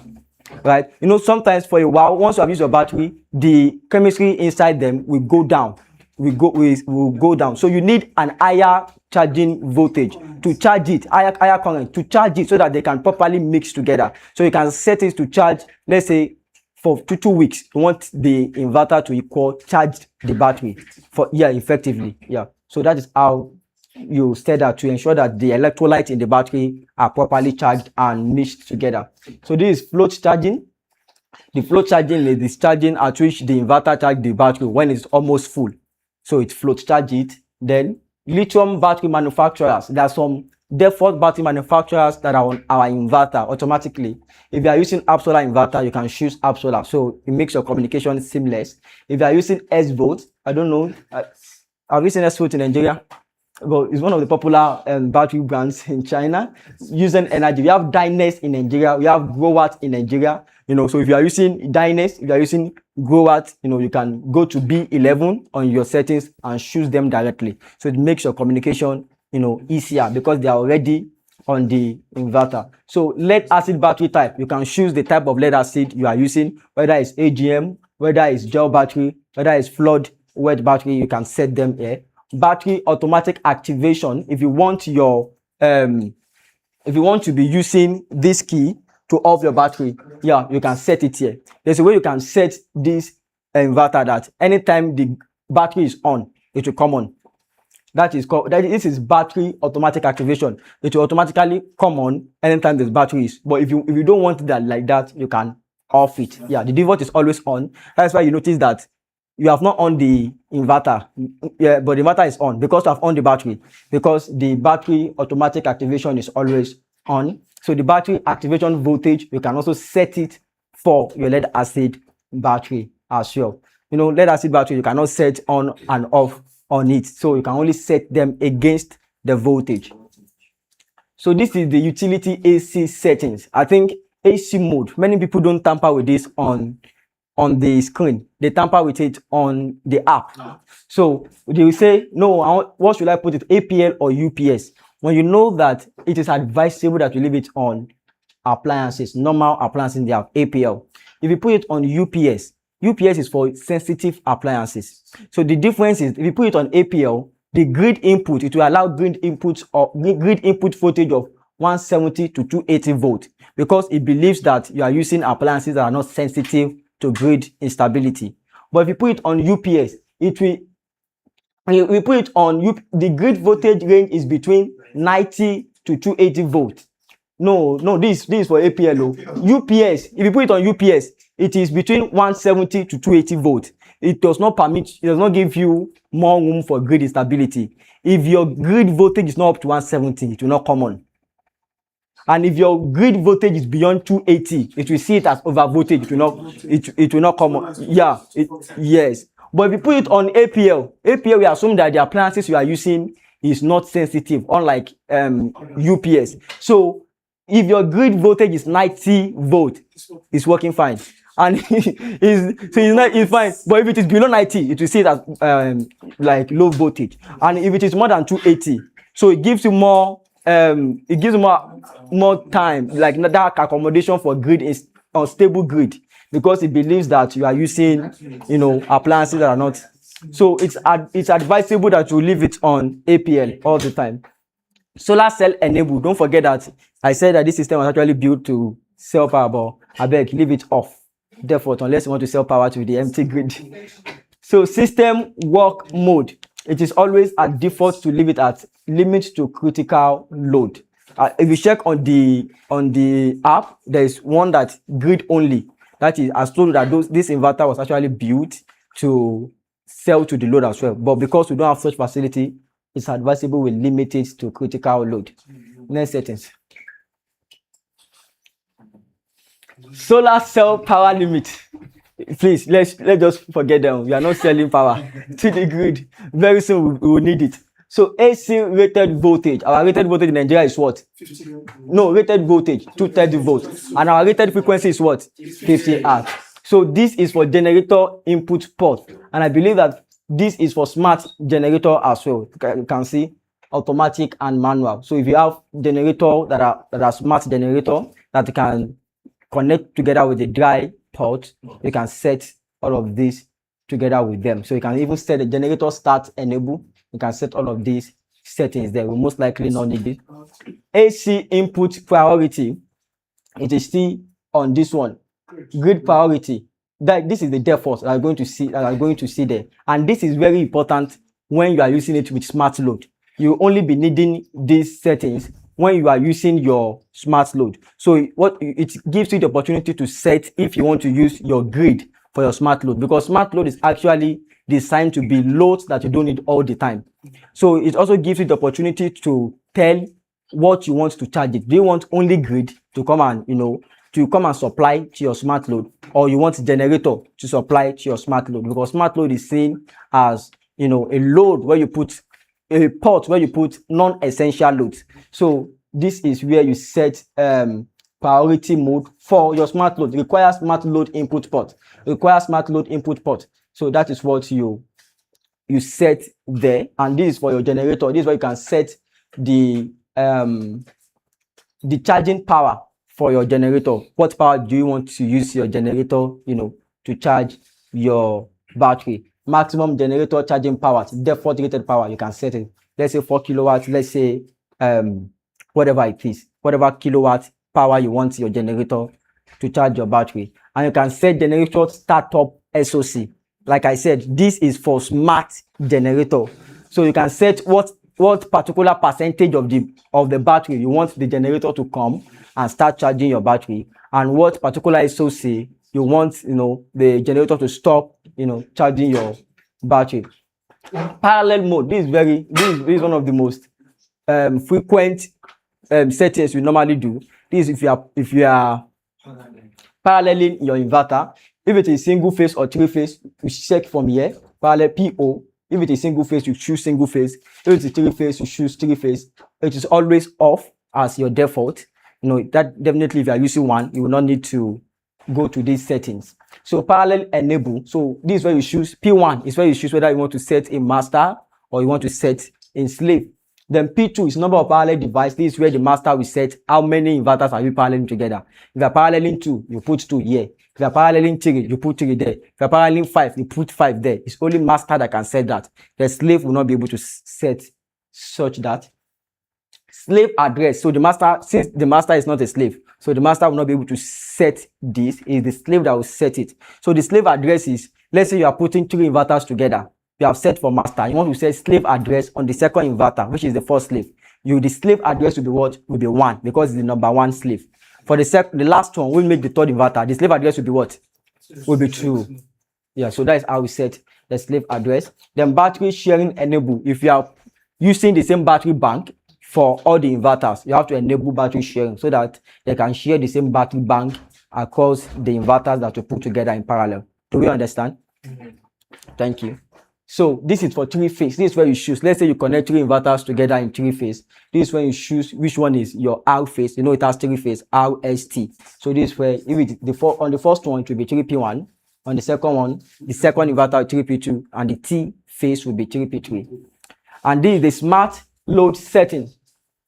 So you have to first of all come and enable it so that it can work as a smart load, and then you set the time that you want the smart load to start working, the percentage that you want the smart load to start working. Sometimes some people might say that once it is 80%, my smart load might start, start discharging, it will be active by 80%. Smart load stop SOC. You can say that at this particular SOC, I don't want my smart load to. So you can say that once it is 80%, my smart load can come on. But once it is 70% or 50% smart load, every load connected to smart load will go off. So, and then of course, if you are using lead acid battery, that does not have SOC, you set them against voltage. So that is that. And you can also set it against time as well. You want to set it that, okay, once it is 8 a.m. in the morning, my smart load can start. Then once it is 8 p.m. in the night, my smart load can go down. So you set it against SOC, you set it against time, you set it against voltage for your lithium battery and for your lead acid battery. So you can set your date and your year and your time with these settings. And of course, you can set your HMI, the human machine interface. How many times do you want your inverter screen to display? You can set it like that. And if you want warning fault light to be showing, you can put it. It is always on by default. Thank you, everyone. I think this should be the end of the setting, isn't it? So this is mobile application. I think I will welcome. So before we go to the mobile application, that's another session on its own. Okay. So if we can just quickly take those questions. All right. So I think you can take questions now. Before we now go to the next phase. So we don't mix everything up. So if you have questions concerning the whole presentation that I've gone through, maybe you can say about the inverter. My boss. Yeah, so I was asking now, you said the reverse connection protection. Yes. Was for the PV side. Yes, sir. Is it also on the battery side? It's not yet on the battery side, but we have taken this feedback to our R&D, and they're helping us to develop, our next consignment.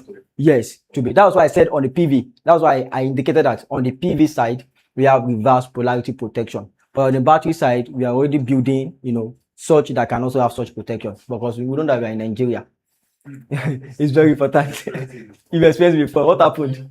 Yeah? What happened? Not really, I turned off the battery. Ah, So the person that was helping. that was helping you. So you think it good? You didn't. I can assure you, 80% of inverters in Nigeria do not have battery reverse polarity protection. Yes. Do not. I said 80, 90. I have not. If you know one, you can tell me. I know. I know few, and I think just two. I don't know more inverter. Popular brands that you know do not. Yes. But we are incorporating it. Our next batch will definitely have reverse battery power. Because we are the best. I always want to maintain that that standard. So I think he has a question to ask. Yes. All right, please. My name is Abdulakim Osmani. You've already answered one of my questions during the session. All right. But the second question is that when you want to parallel 2 or 3 solar inverter together, so after setting the parallel settings, other settings on the masters, will it automatically go to the slave? Goes to the slave. Definitely. Because there's some inverter, it doesn't happen. Happen like you have to go back to the slave to go and set the same parameter. No. And there's some inverter, once you set it on the master, it will apply to the slave. All right. So once you set on the master, it applies to the slave. Aside from one settings, which is the battery. And the reason why it does not apply to the battery, to the slave, is because it is only the master that is communicating with the battery. The slave are just taking power from the battery. They are sharing, so they don't have any problem. They don't have anything that concerns them with the battery at all. So because it's the master that the communication cable will be connected to. So it's the one interfacing with the battery. But as per the charging, the PV charging current and everything, it is set across to them. But you said we should go and set the slave address on the slave. No, and that is that to is connect them just- together. No, you cannot set the slave address on the master. What you are setting is to put them together as a unit. Set them. So you set the parameter for parallel on the master. You set the parameter for parallel on the slave. You set the parameter, but any parameters that has to do with how they will function Yeah, and be like set on the energy master mode and all this, goes all together on the with all of master. them. Just those slave addresses. Yeah. But All right. it's not all. Oh no, not all. That is why we are the Yes, best yes. now. All right, sir. When you have 3 inverters, Yeah. yeah. You turn on the center one and the Yeah, other one. yeah. Now, how do you which one is suitable for the master? Is Any- it they turned off on No, it's, The one that you want to use as the master. yes. Anyone you can use for the master. Just ensure that, but it is always advisable that the first one that you turn on is your one. It's either the first one that you start with or the last one that you start with. But it does not forbid even the one in the middle. But ensure that it's much more advisable that the first one that you put up that at the rear end are your masters to make the communication, even seamless. Yeah. any other questions? If we can take more.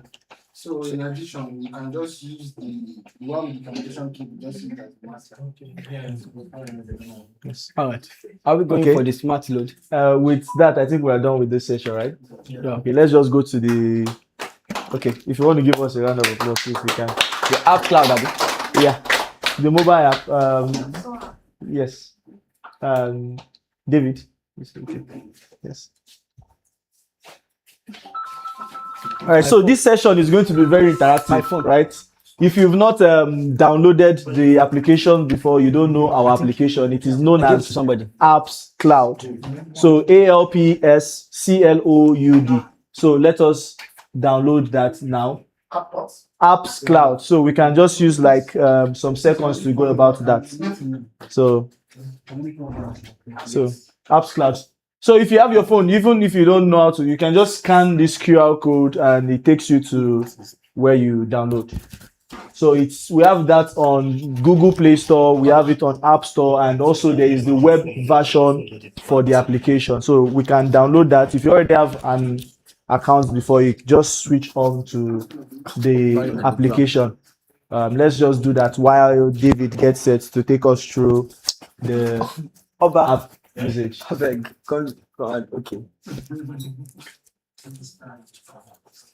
Okay, if you want to scan, you can.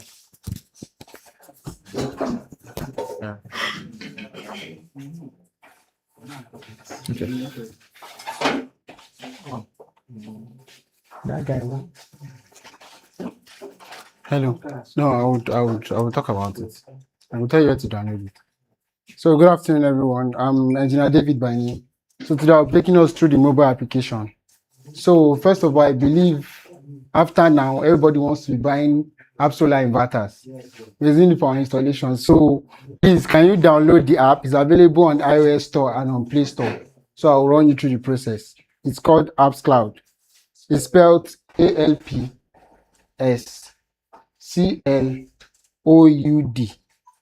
Apps Cloud.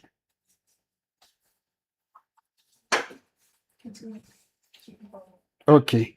So now, when you have downloaded the Apps Cloud app, first of all, you have to connect our dongle. Our inverter comes with a dongle.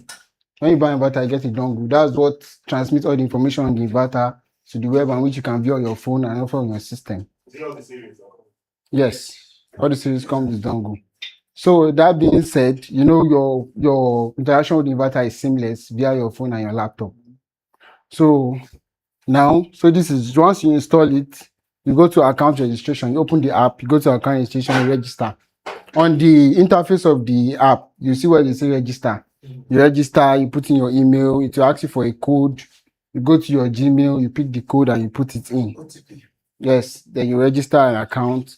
Then when you register the account, then you fill in your information, your name and others. So next slide. There's So email option, there's phone option. yes, just use the email option. Use the email option. So On site, there is a network. The 4G is low. okay, so let me just run through the parameters you see on the app. When you download the app, you see the power generation from the PV. You see the power generation from the PV. You see the capacity of the inverter on the app. You see the energy flow diagram as it is here. I have an app here. You see your SOC, your battery SOC here. Everything is all on the app. You can, and whenever you want to do parameter settings, you can easily come to where you do your parameter settings. You see setting parameters, set alias, replace gateway, and delete. So you go to setting parameters. So my colleague has rightly said, Steven, in his previous slides, I was talking about the settings page. So once you go to your parameter settings, that's where you can set your grid, the APL, the UPS, and others. It depends on what you want to set it. Then you go to basic settings. That's where you set your single MPPT. So like we said, we use just one PV. One PV. Since it's S3 is using one PV. Then if it's S2, you can use dual two PV. Then G2, you can also use the parallel phase. It depends on how you want to go about it. And here again, you can also set the charging priority mode. You can also set charging priority mode. Very, very important. You can set it. You can set the timing in terms of seconds, like to take the inverter to switch off the display and also come on. So instead of you going through the settings page on the inverter physically, you can do everything on your app for seamless communication. Because most times installers don't really want to stress themselves going through the inverter and to just say, can you connect the dongle online? So I'll just do it via my phone. So you can even be in your house and if there's an issue, you can check on the app and also do some minor adjustments or minor troubleshootings and you're fine. So you've had issues like that in the past whereby installers reached out and say, okay, change this to SUB, change this to SBU, change it to USB. So it depends on what you want as an installer. So as an installer, you have the flexibility to be able to set parameters for yourself, for your client. So you can just make your client a visitor to the site, whereby your client can just view the operations that happens on the app without giving him the priority or the permission to be able to set parameters. Do you understand? So so you have power as an installer and control over your system. You're able to set your system. So your clients can only view the system. So far so good. The systems that we've installed so far so good. There haven't been any issue, and we are monitoring everything perfectly well. So I can say for sure that the Apps Cloud app is user friendly and it's very, very accommodating. So when we go downstairs, we would connect the dongle online. I'll show you how to connect the dongle online. We have a data logger. We call it, some people call it dongle. So I'll show you how to connect the dongle online and how to also do the configuration via the app when we go downstairs. So it will be like a live section whereby you have a feel of how to go about it. Because we'll connect a battery and an inverter and I will show you how to go about it.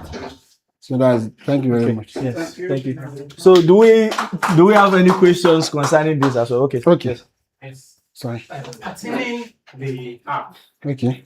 is it possible to switch off and to switch on the inverter? So yes, on the app, yes, there's a feature like that on the app, whereby you can switch off the inverter and you can also switch on. And there's also another feature whereby you can also password the inverter. Yes. Yes, an interesting feature. Like if somebody buy your inverter and instrumental payment that is paying per month, that wants to be paying per month, and it defaults. Let's assume it's supposed to pay this month, like December, and it's not pay. I'll just shut down your inverter. I'll log you out. Exactly. And once I log out your inverter, you can't use it. That is very, very interesting feature. Yes. Okay. And in addition to that, in addition to my question, when you shut down the inverter remotely, will it only shut down the inverter or both inverter and grid? When you shut down the inverter, it will shut down everything. it cuts it off. Cut down everything. It cuts it off You have totally. to supply.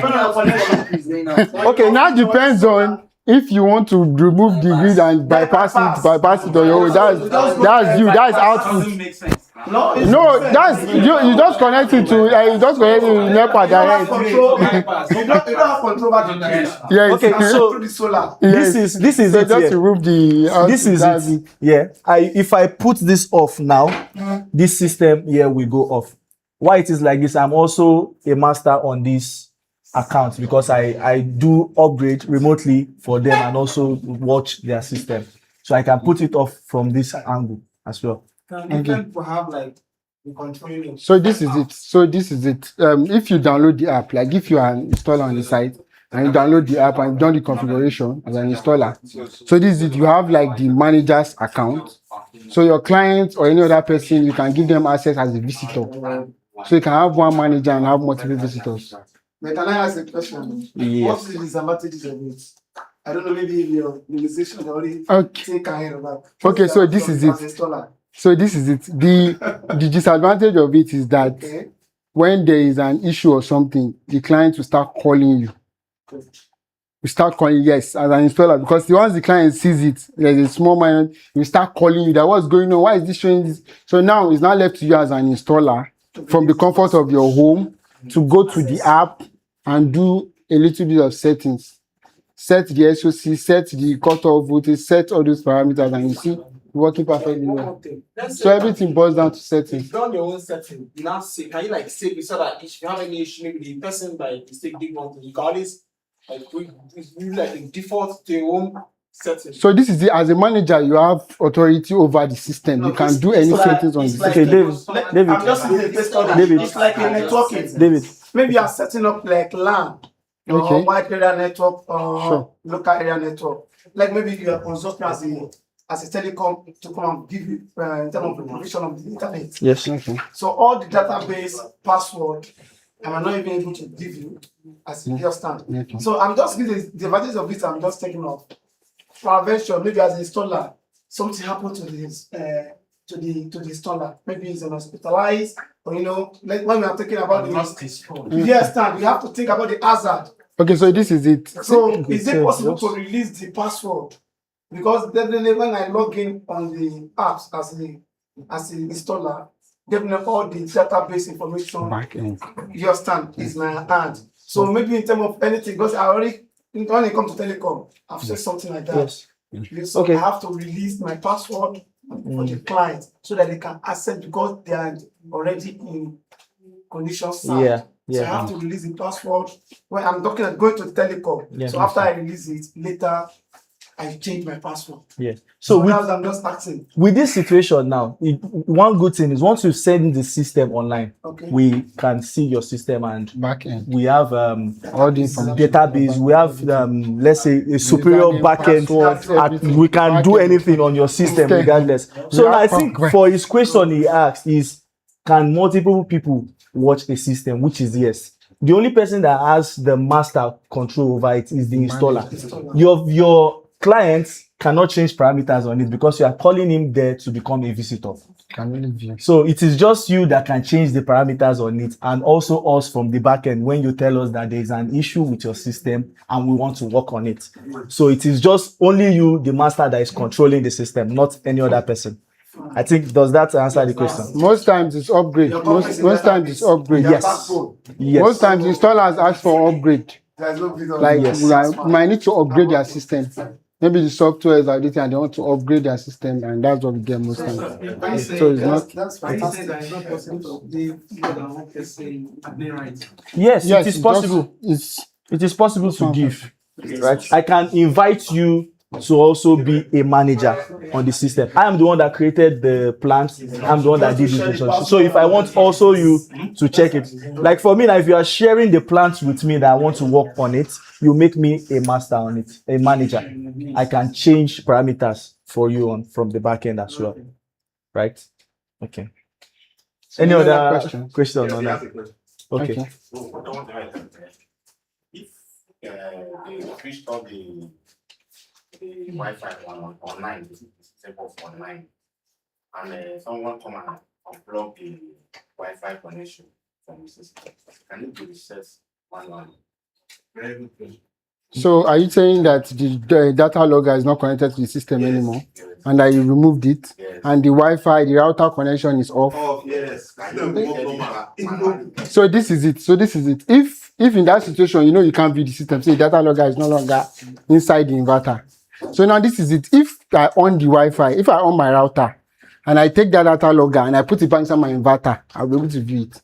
Definitely, you have to Yes. site. No. So this is it. What's the best thing? The feature that is amazing about this inverter is that once I've connected it to a particular router and it's stationed close to that inverter and is already online before, if you remove that data logger, or there's maybe, let's say there's no data on that router again, and you now sub on that router now, and you now carry that data logger and you put it back inside the inverter to connect, I will still be able to Okay, do it. so wait, if I can that understand your same question, David, data logger. David, that is not the question. Wait, I understand your question because it has happened to me. Now, this is based on experience. I was running an upgrade for somebody on site and it went offline. Right? It went offline. I could no longer see the system. The person had to restart the system and it still came back online. You were asking if the data logger comes off from it. And you said you can switch off the inverter online. yes. If you switch off online, Yes. can Yes. someone go there and reset it back manually?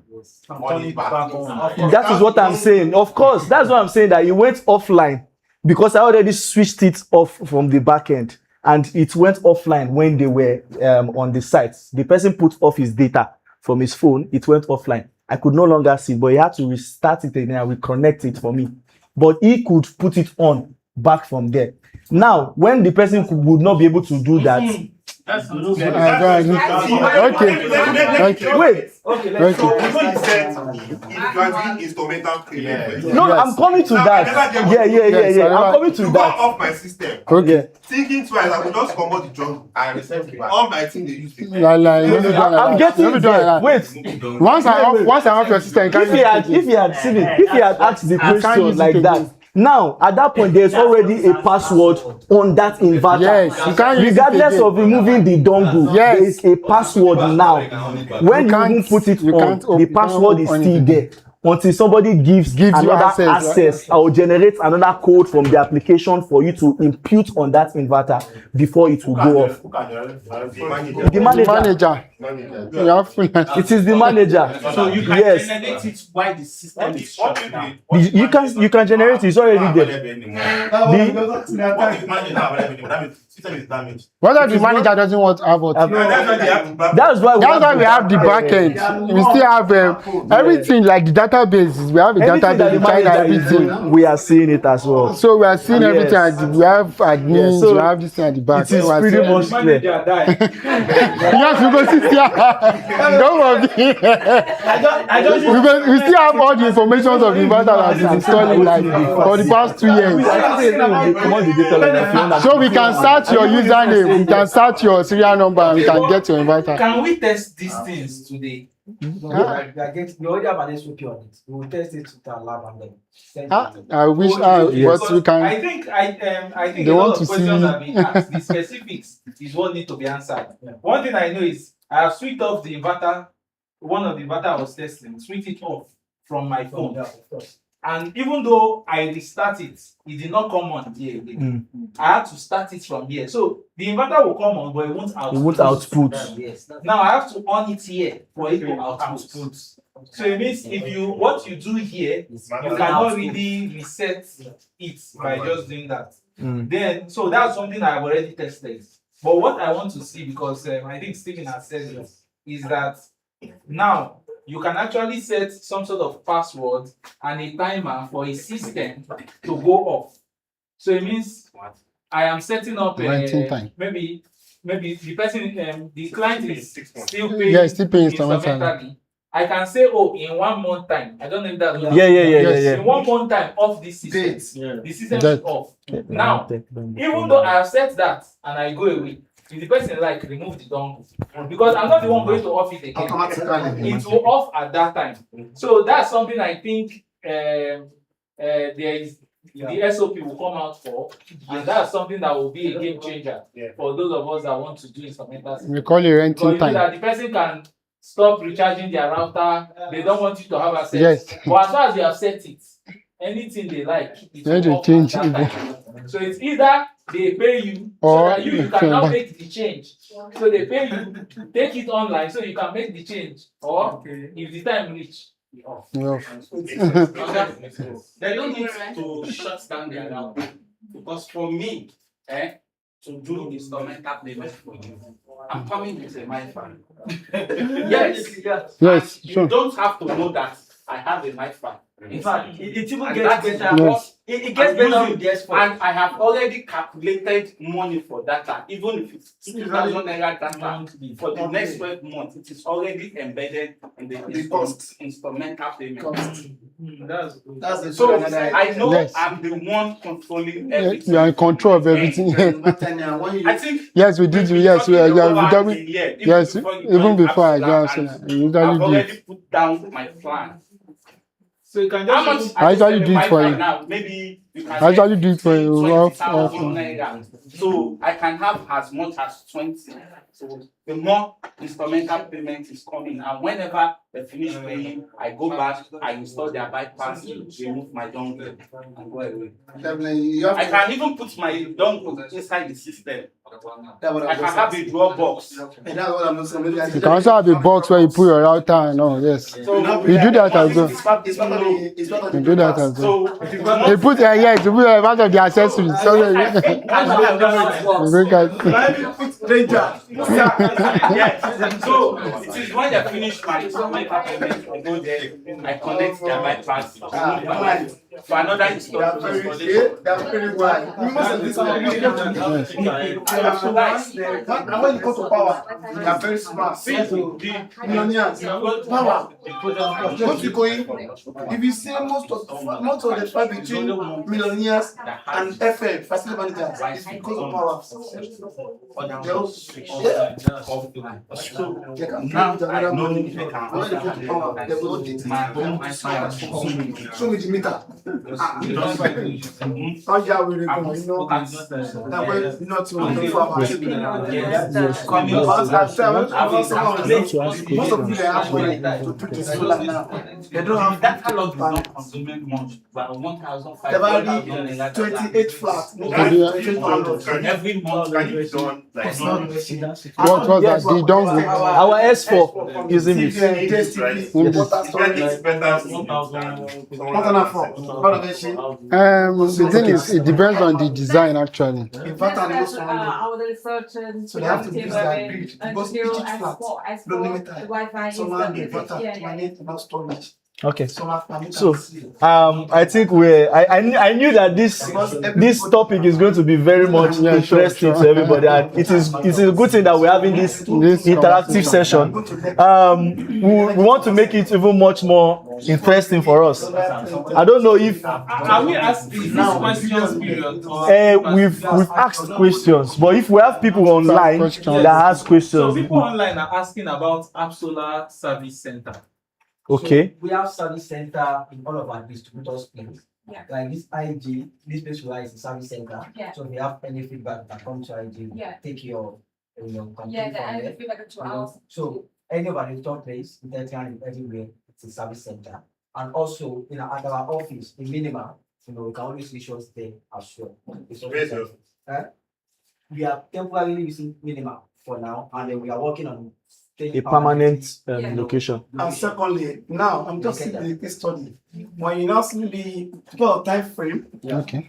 now I have an issue with my inverter, which IG is a partner already, which I've piloted already, which is But later, like if you now go directly connect me with that brand technical team, I have to move the inverter down to their service center. They give me another guide to save my clients. So now, stop gap. So I'm living up to date. I have not even bothered to go and pick my inverter because my client is enjoying. Now, if you tell me that I have to provides the stop gap? Yeah? Who provides the stop gap? The manufacturer. They provide stuff. Yeah, so if you take a note of what I took note of what I said. I told you something like that. Yeah. The motto of the IG Energy is after service. Yes, for sure. And the trust is always there. Yeah, definitely. So that's why I know before this conversation, I already told you at the ground floor. Yes. I told you about the case study of SeaWorld. Yeah. Asking, I have issue in Ado Ekiti. Yes, immediately, even at okay, talk to SeaWorld. From there, you don't even know how to solve the problem. Immediately I contact them. The time factor. Don't worry. We'll be expecting our engineer tomorrow. Yeah. And before the guy does early in the morning, move from Lagos, meet me on site. And as the thing work, we just a little fault on the battery. Yeah. That we solve it immediately. Yeah. Even the guy came with extra 6 BMS.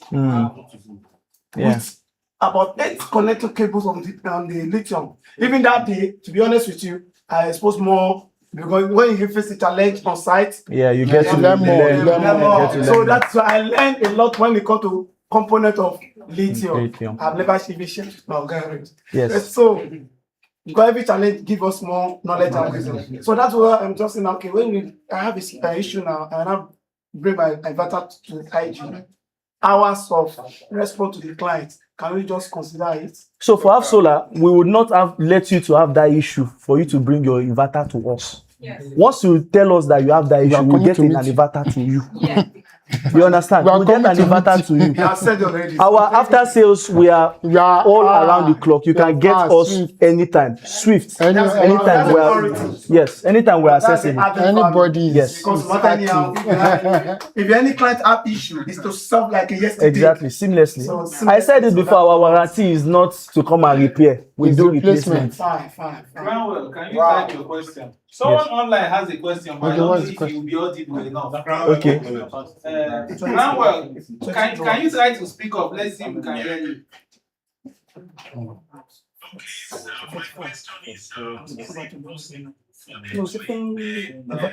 inverter is 12 kilowatts. The battery is 20 kilowatts.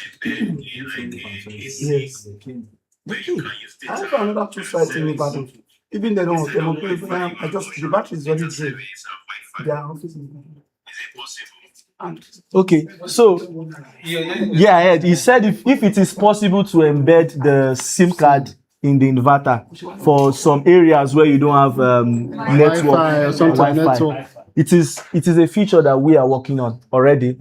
For the S4, we already have inbuilt Wi-Fi module on it. So thank God we have our research and development team here, and they are hearing this feedback from the guys that are actually doing the installation on site. We will go back and work on it. It is something that is already in view. Okay. It is something that we already have another system that is going to be named as S5. We might see that feature on it coming also next year. So Half Solar is taking feedback from the installers, and we are going to implement them for us to enjoy on this market. If it's SIM card is not an issue, it can be implemented as well. So do we have more questions or that? Sorry, the wake up function, is it automatic or you have to set it? No, it's automatic. So it's automatic. Yes, it's default.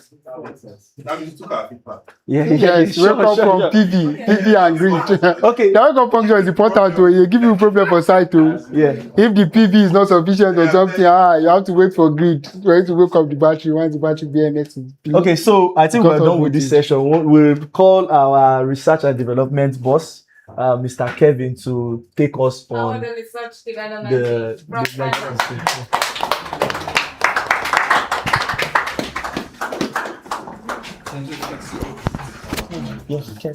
Hi everyone. Good afternoon. I'm Kevin. I'm from the Half Solar design team, in charge of product testing and technical supporting from the Half Solar design team. Maybe my English is if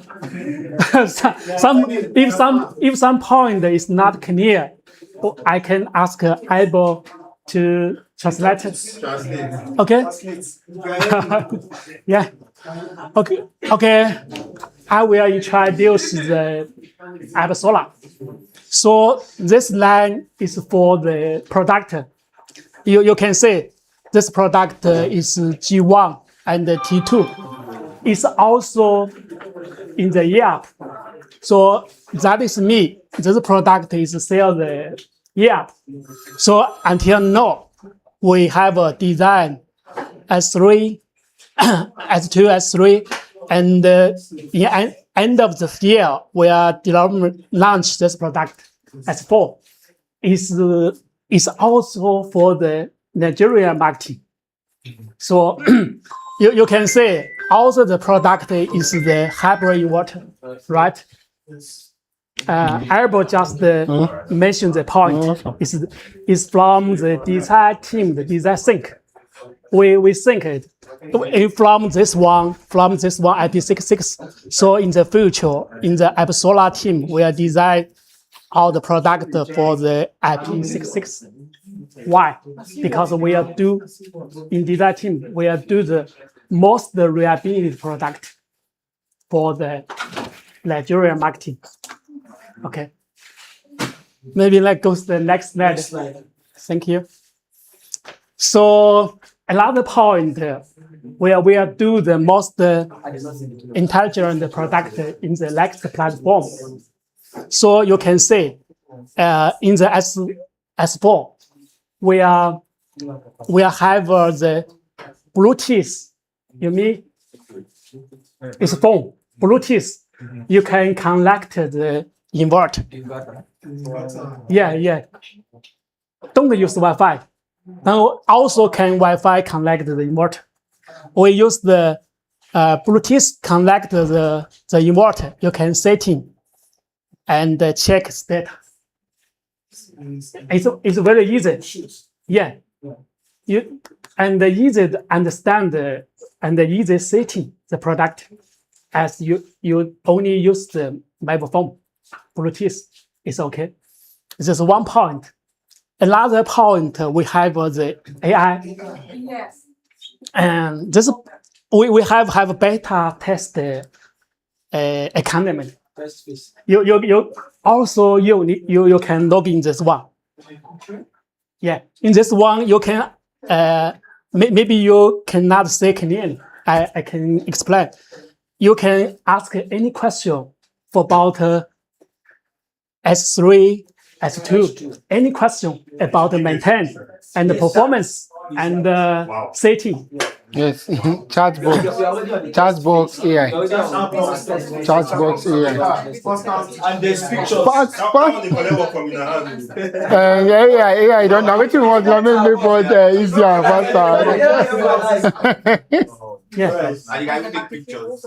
Yes. Okay, pictures of what is happening outside. This is the beta test. This is a beta test they can maybe have some problem, maybe. But we from design team we are improve it, and the final version we are last the end of this year. This S4 is AI and Yeah, I can show you. You can text input, and this is me S3 LCD display alarm code A10. What does it mean? He will give you the answer. Why happened the A10? Why have this alarm clock? Okay. Another point that we can try, you can take the voice input. wow. Yeah. We are test this. Could you introduce the inverter smart load function? We give the answer and give the SOP and give you how to setting the function. This is our AI the function. Also the take picture, support the picture. Maybe this function we are in the beta test. Maybe have some issues. Yeah, but we are continuing improvement. In the next platform S4, we are integrate this function to the apps. So the S4 inverter platform, yeah, you use the one phone and resolve many problems. Yeah.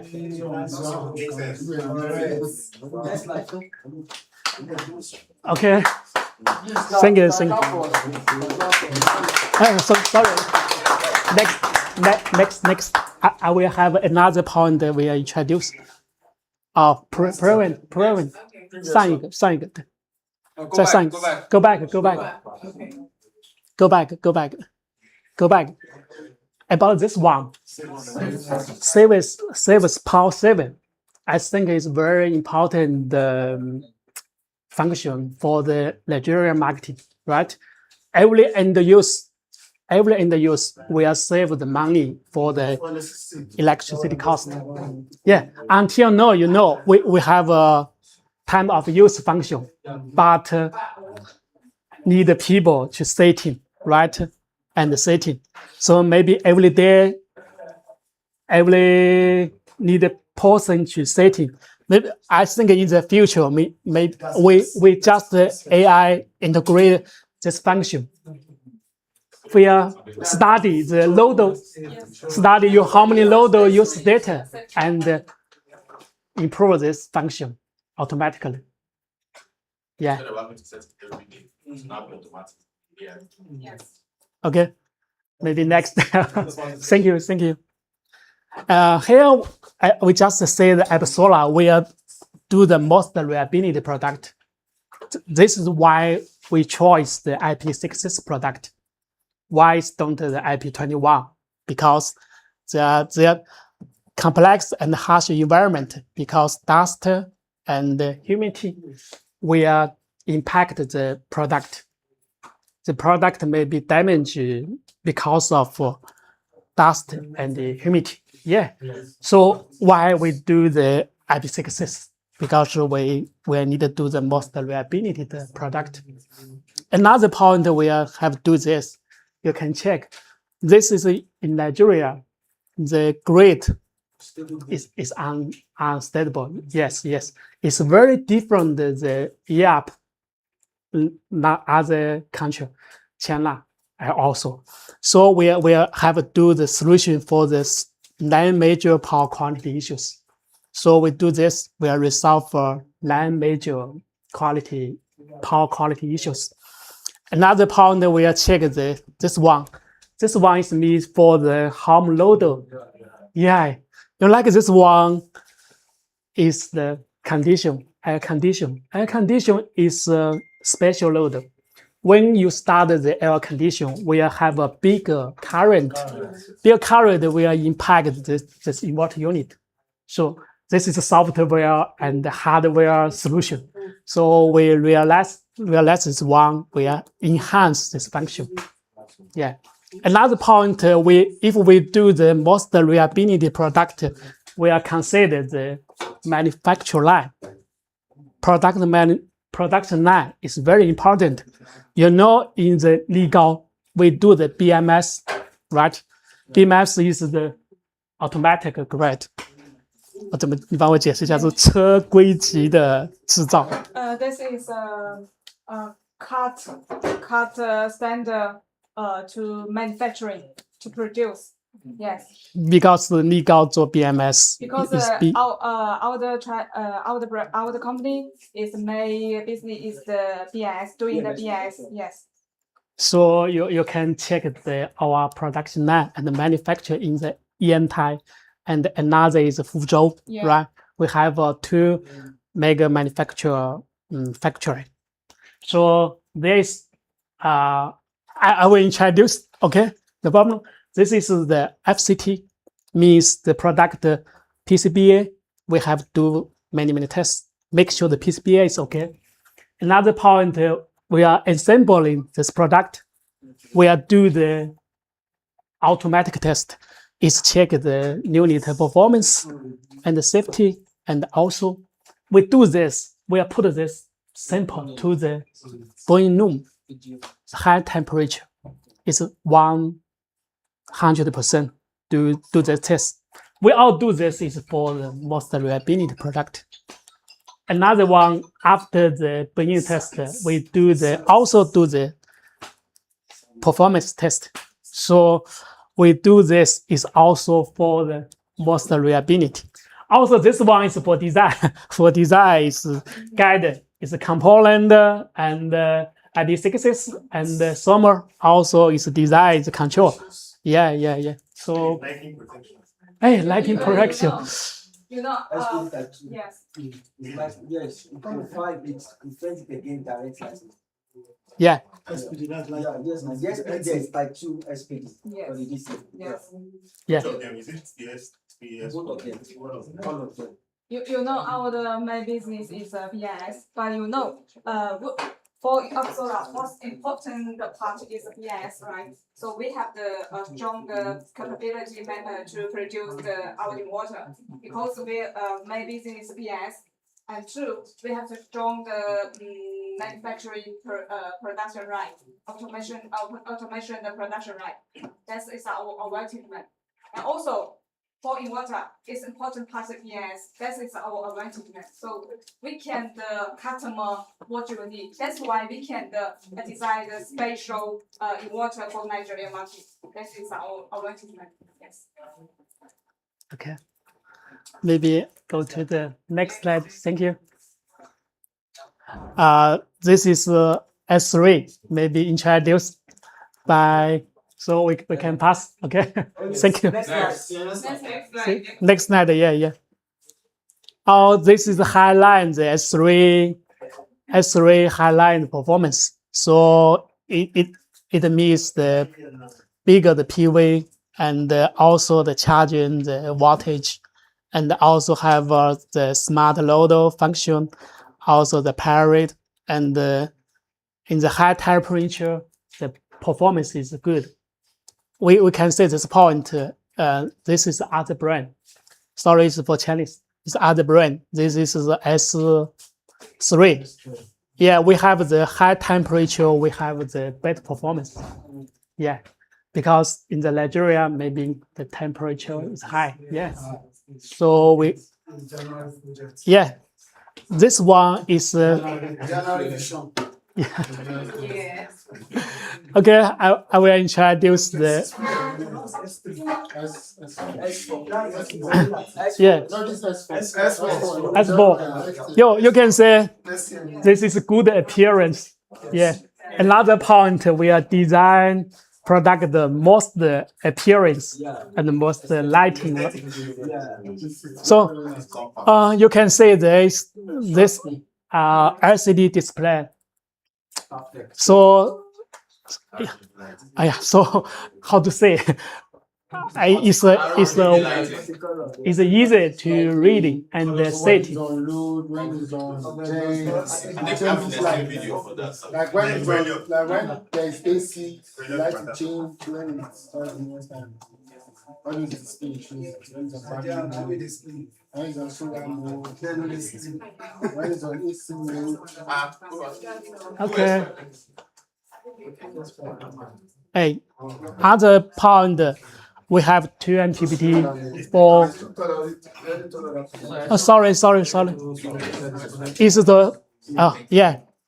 the 2 MPPT and 8 kilowatt for the S4. It also support 6 single phase and LAN 3-phase network power operation. It's very lighting. Yeah.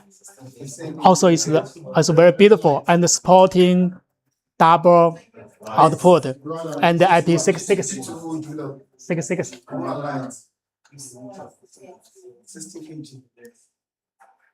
Okay.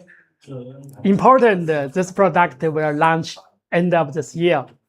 You can get a sample. No problem. Yeah. We are together. Yeah. We're gonna launch it together. Yeah. Okay. Because you're already part of the team. Okay, I will introduce the next product. In the middle of next year, we'll launch this product. It's a 3-phase, no voltage, ICO hybrid inverter. Yeah, 3-phase and yeah. This is January function. Yeah, we are doing the most lighting product and the beautiful and the appearance and the most reliability. most intelligent product. Okay, and Then lastly, sorry, I'm asking. okay. Thank you. Okay, Mr. Thank you, Mr. Kevin, for that sweet session. Do we have any questions? No, you. For me. Okay. Okay, so I'm talking about price. Price. What's your plan for price? You know, if pricing plays a long role. Yes. I do talk about price. Okay, no. Not IG. No, not IG. Yes. I think the IG was. Yeah, IG also answered the price. So for the pricing, there's a good thing why we don't work directly with end users and every other person. We'll make it so that the price would be controlled in the market. Right? So made it so that the price will be controlled in the market. If you want to get this, there are certified distributors that we have. And one of the top of them, which we have, is IG Energy. Any price that IG is giving you, you should know that that is the best price you can get it. And there's nobody that will sell cheaper than that. Yes, there's nobody that will sell cheaper than that. Because I think that is what spoils the price margin in the market, when you have your top guys selling at social price and some other persons are buying as cheap as possible. This I can give you as a guarantee that there's nobody that will sell cheaper than our top distributors. Nobody good. 50% promo. Except say Maybe fireman products. Baba, you better talk about it. Yeah. 50% fireman. We don't shout. So, Baba, you get okay. So, we want to do a very interactive something. We have been asking Absola questions. Let's now ask ourselves questions. We want to do a little quiz and raffles. I know say plenty people don't look the shirts while we are yourself. You go like to wear the shirts. We have some shirts. We have some shirts to also be won, and there are some questions that we're going to ask. Oba will come and help us with that. Yes, will come and help us with that. So we just take quick questions and we get to win some items like the t-shirt, and also we have Absola bag. That one will come afterwards, but let us have it in mind that there are goodies to be won in this stage. So let's get ready. All right. Good afternoon, everyone. Okay. But I think it's time for our patients to finally pay off now. We've been talking and answering questions. So now these are the session is going to go. We have questions from number 1 to number 25. So you're going to pick one number and then you get the question. You answer the question tied to your number to win the prize. So for the first 5 questions, I'm going to be for people that do not have Absola t-shirts. So what's at stake is an Absola t-shirt. Once you get the question, you get an Absola t-shirt. So are you ready? Yes. So I'm picking 5 random people now without t-shirts. If you don't have t-shirts, raise up your hand. Okay, so let's start from that corner there. So pick random. So, number from number 1 to 25. Don't worry, the question covers categories from your basic installation to specific product knowledge and advanced technical. But don't worry, as long as you answer it. So pick your number, sir. Number 17. Number 17. Okay. What is the maximum PV input capacity of the ROSA G2? ROSA G2. Yeah. That's about 18,000. 18,000 watts. Correct. A round of applause for Mr. Ismail. So, where's the t-shirt?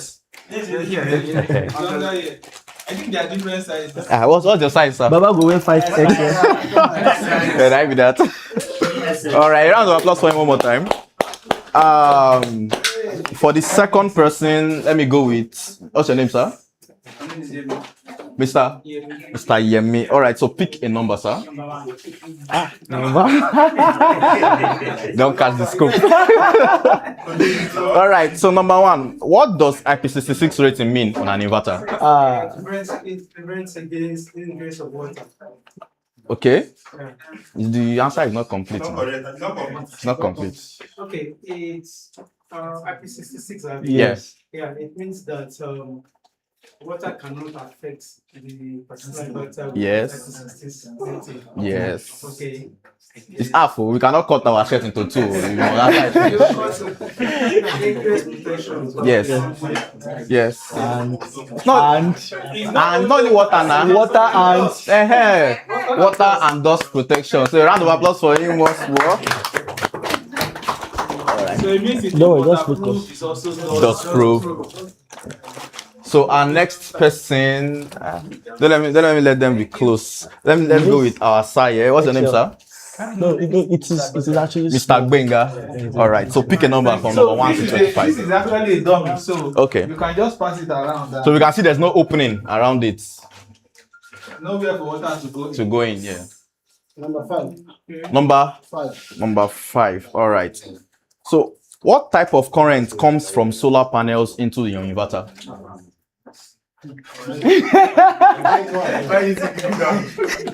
What type of current comes in from your PV panel into your inverter?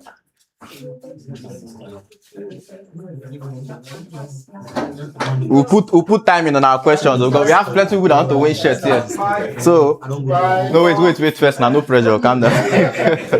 So what type of current comes in from your PV panel into your inverter? So I think let's all help us do 10 seconds countdown. No, 10 seconds countdown now. Did somebody answer it? No. It doesn't have a share, so you can answer. Let me answer it. Okay, I'm actually picking like this. So this. Okay, yeah, go ahead and answer it then. All right, this is correct. This is correct. A round of applause for you. What's this here? Direct, correct. So a round of applause for Mr. Osa. All right. So, okay, you just.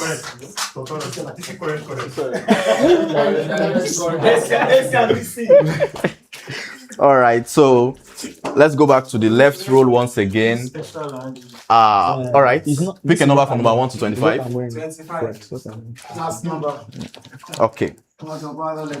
Name one benefit of fast and professional technical support of installers. Or to installers. It gives the installer confidence, to approach end user and give them assurance. Okay. And the end user will always come back no matter what. You understand? Yeah. Once you see that, you get satisfaction from the service you're getting. All right, thank you very much. I think that's a more of a personal question, but it has a lot of answers. But I like the way you answer it. So thank you very much, sir. I think that's 5. Is that 5? No, it's not. It's 4. Okay, that's 4. So we have one more t-shirt to be won. This man, his hand was already up before because I wanted him to answer. So I think let him have the chance to. All right, no problem. So you can pick a number, sir, from number. What don't we pick before? I'll tell you. So pick from number 1 to 25, sir. Number 2. Okay. So before connecting an inverter, what must you always check on the PV panels? 1, I will check on the voltage, okay, the voltage and the ampere of the PV panels. Okay, that's the number of that's the size of the watt of the voltage that will go in. Okay, to it, and also what the the current. Okay, and also what are they calling it again? Installers in the house. Is it correct? Yes. Is it half of I don't complete that, but sir, but we don't have t-shirt. You need to answer it. You need to answer it well. So can anybody help him out? Let me check. So all right, sir. PV units. Okay. On the voltage side. Okay. Check your range. Okay. You have to respect the range. Okay. The induced currents. Okay. You have to respect them. Then the total PV on the inverter side, right? Yes. On the PV side. No, for the PV side, the Okay. inverter side. So is there anything you need to look out for on the inverter side also before you connect the PV? Yeah. Who bring the 5 section like that? Bring PV that can go into the inverter. That's the maximum PV. That's the maximum watt. And 56. It's not. So how do But we now, do we change the question. It has become a general question.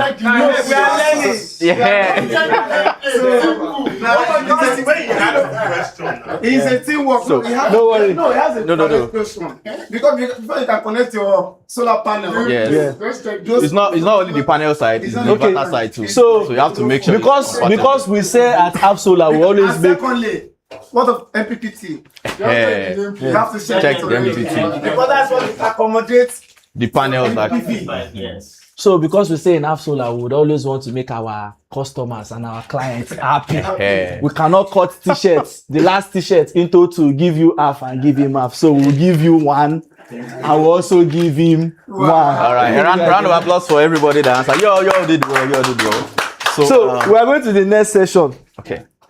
This is a quick fire question. No, we still have more questions now. It's 25. You have had So, don't worry. so anybody can answer, right?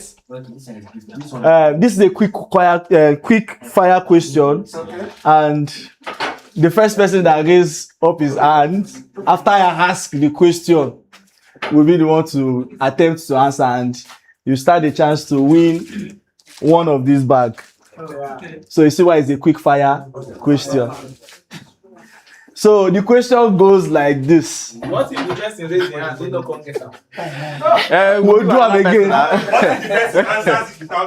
No, the person don't go answer without raising You up have to your raise your hand first. Okay. So we're looking at the first one to raise. Be my eyes, please. Good. So the question goes like this. Absola Pulse S3 6 kilowatt inverter has a maximum MPPT input power of dash. That was the first person.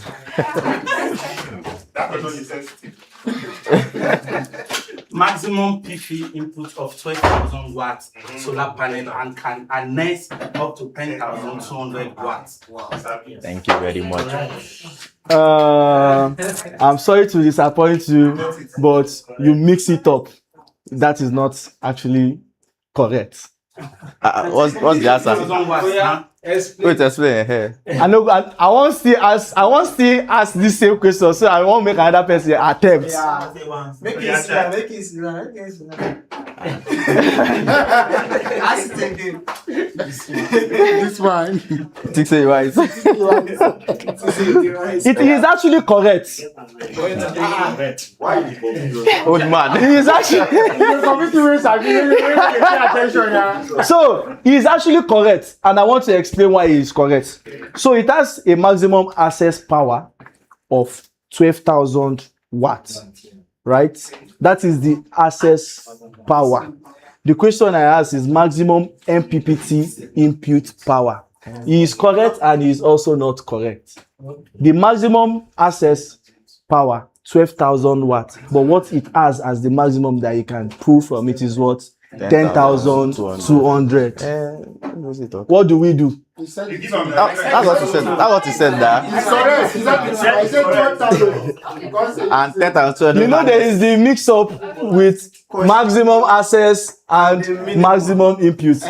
So he correct, I mean no correct. More give him. More give him.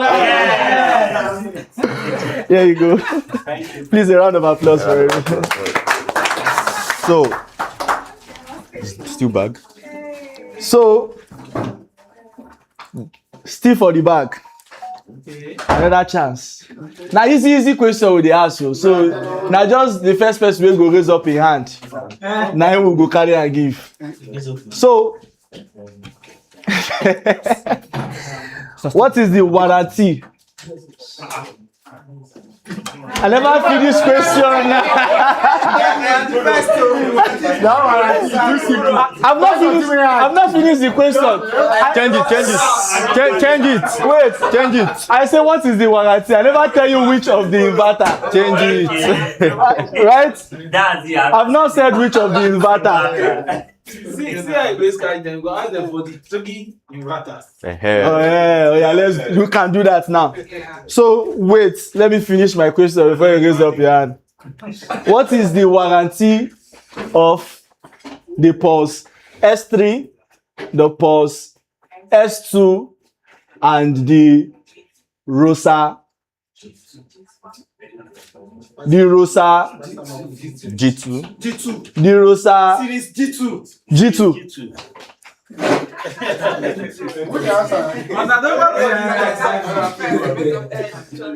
Plus 2 is 2 years warranty. Plus S3 is 5 years warranty. While Rosa Series G2 is 10 years warranty. You don't miss out. You don't miss out. Yeah. It's not 5 to 10.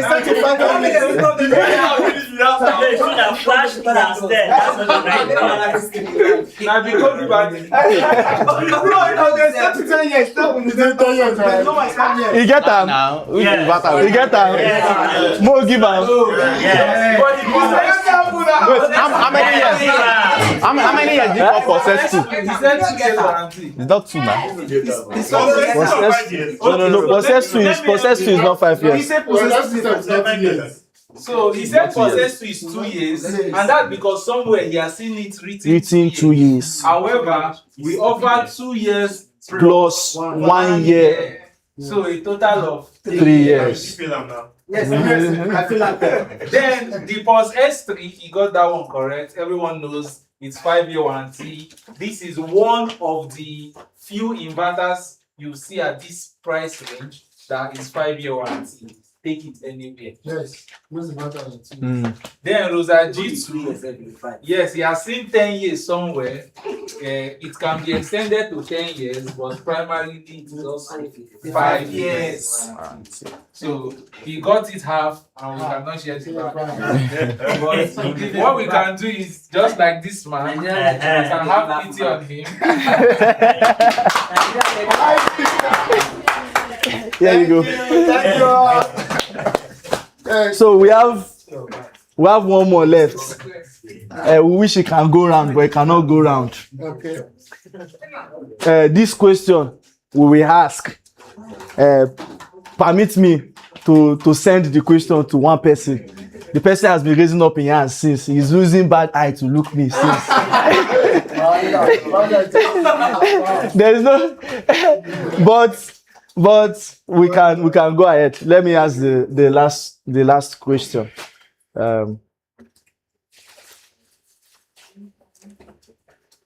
Should I make it difficult or easy? Easy. Normal. Difficult. Easy now. Normal. Difficult. Last time. Now installer, no question hard. No question. Okay. So before the last question comes up, we sent a survey around to get some information. Now, everyone that fills this survey is going to go home with a special gift.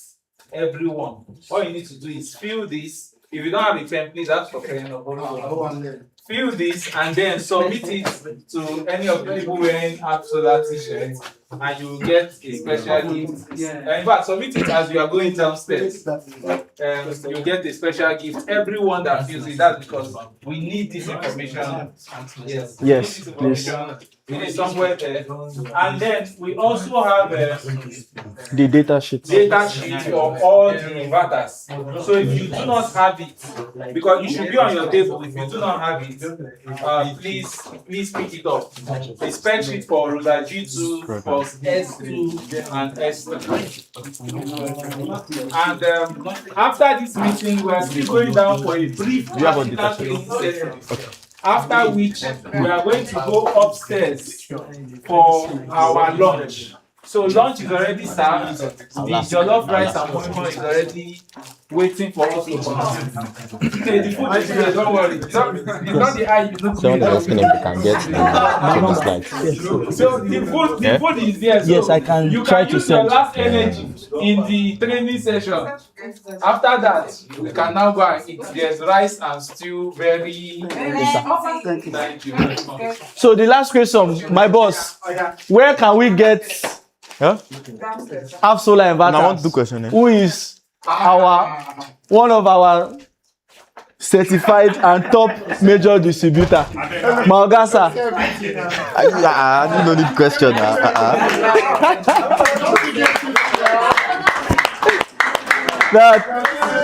So thank you very much for this interactive session. I know we all have enjoyed ourselves today. We've tried to see that we introduce the products of Half Solars to us and we try to understand. So from here, we'll go downstairs to continue the session, which is going to be practicals.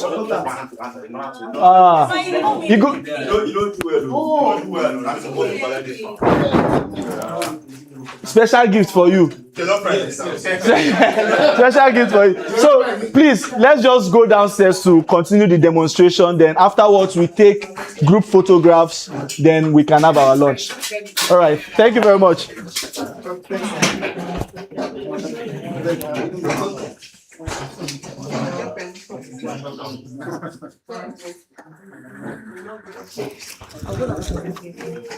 My phone is there.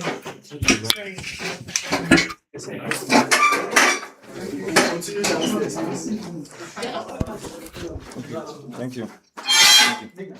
You mean one? Okay, it's Zuma.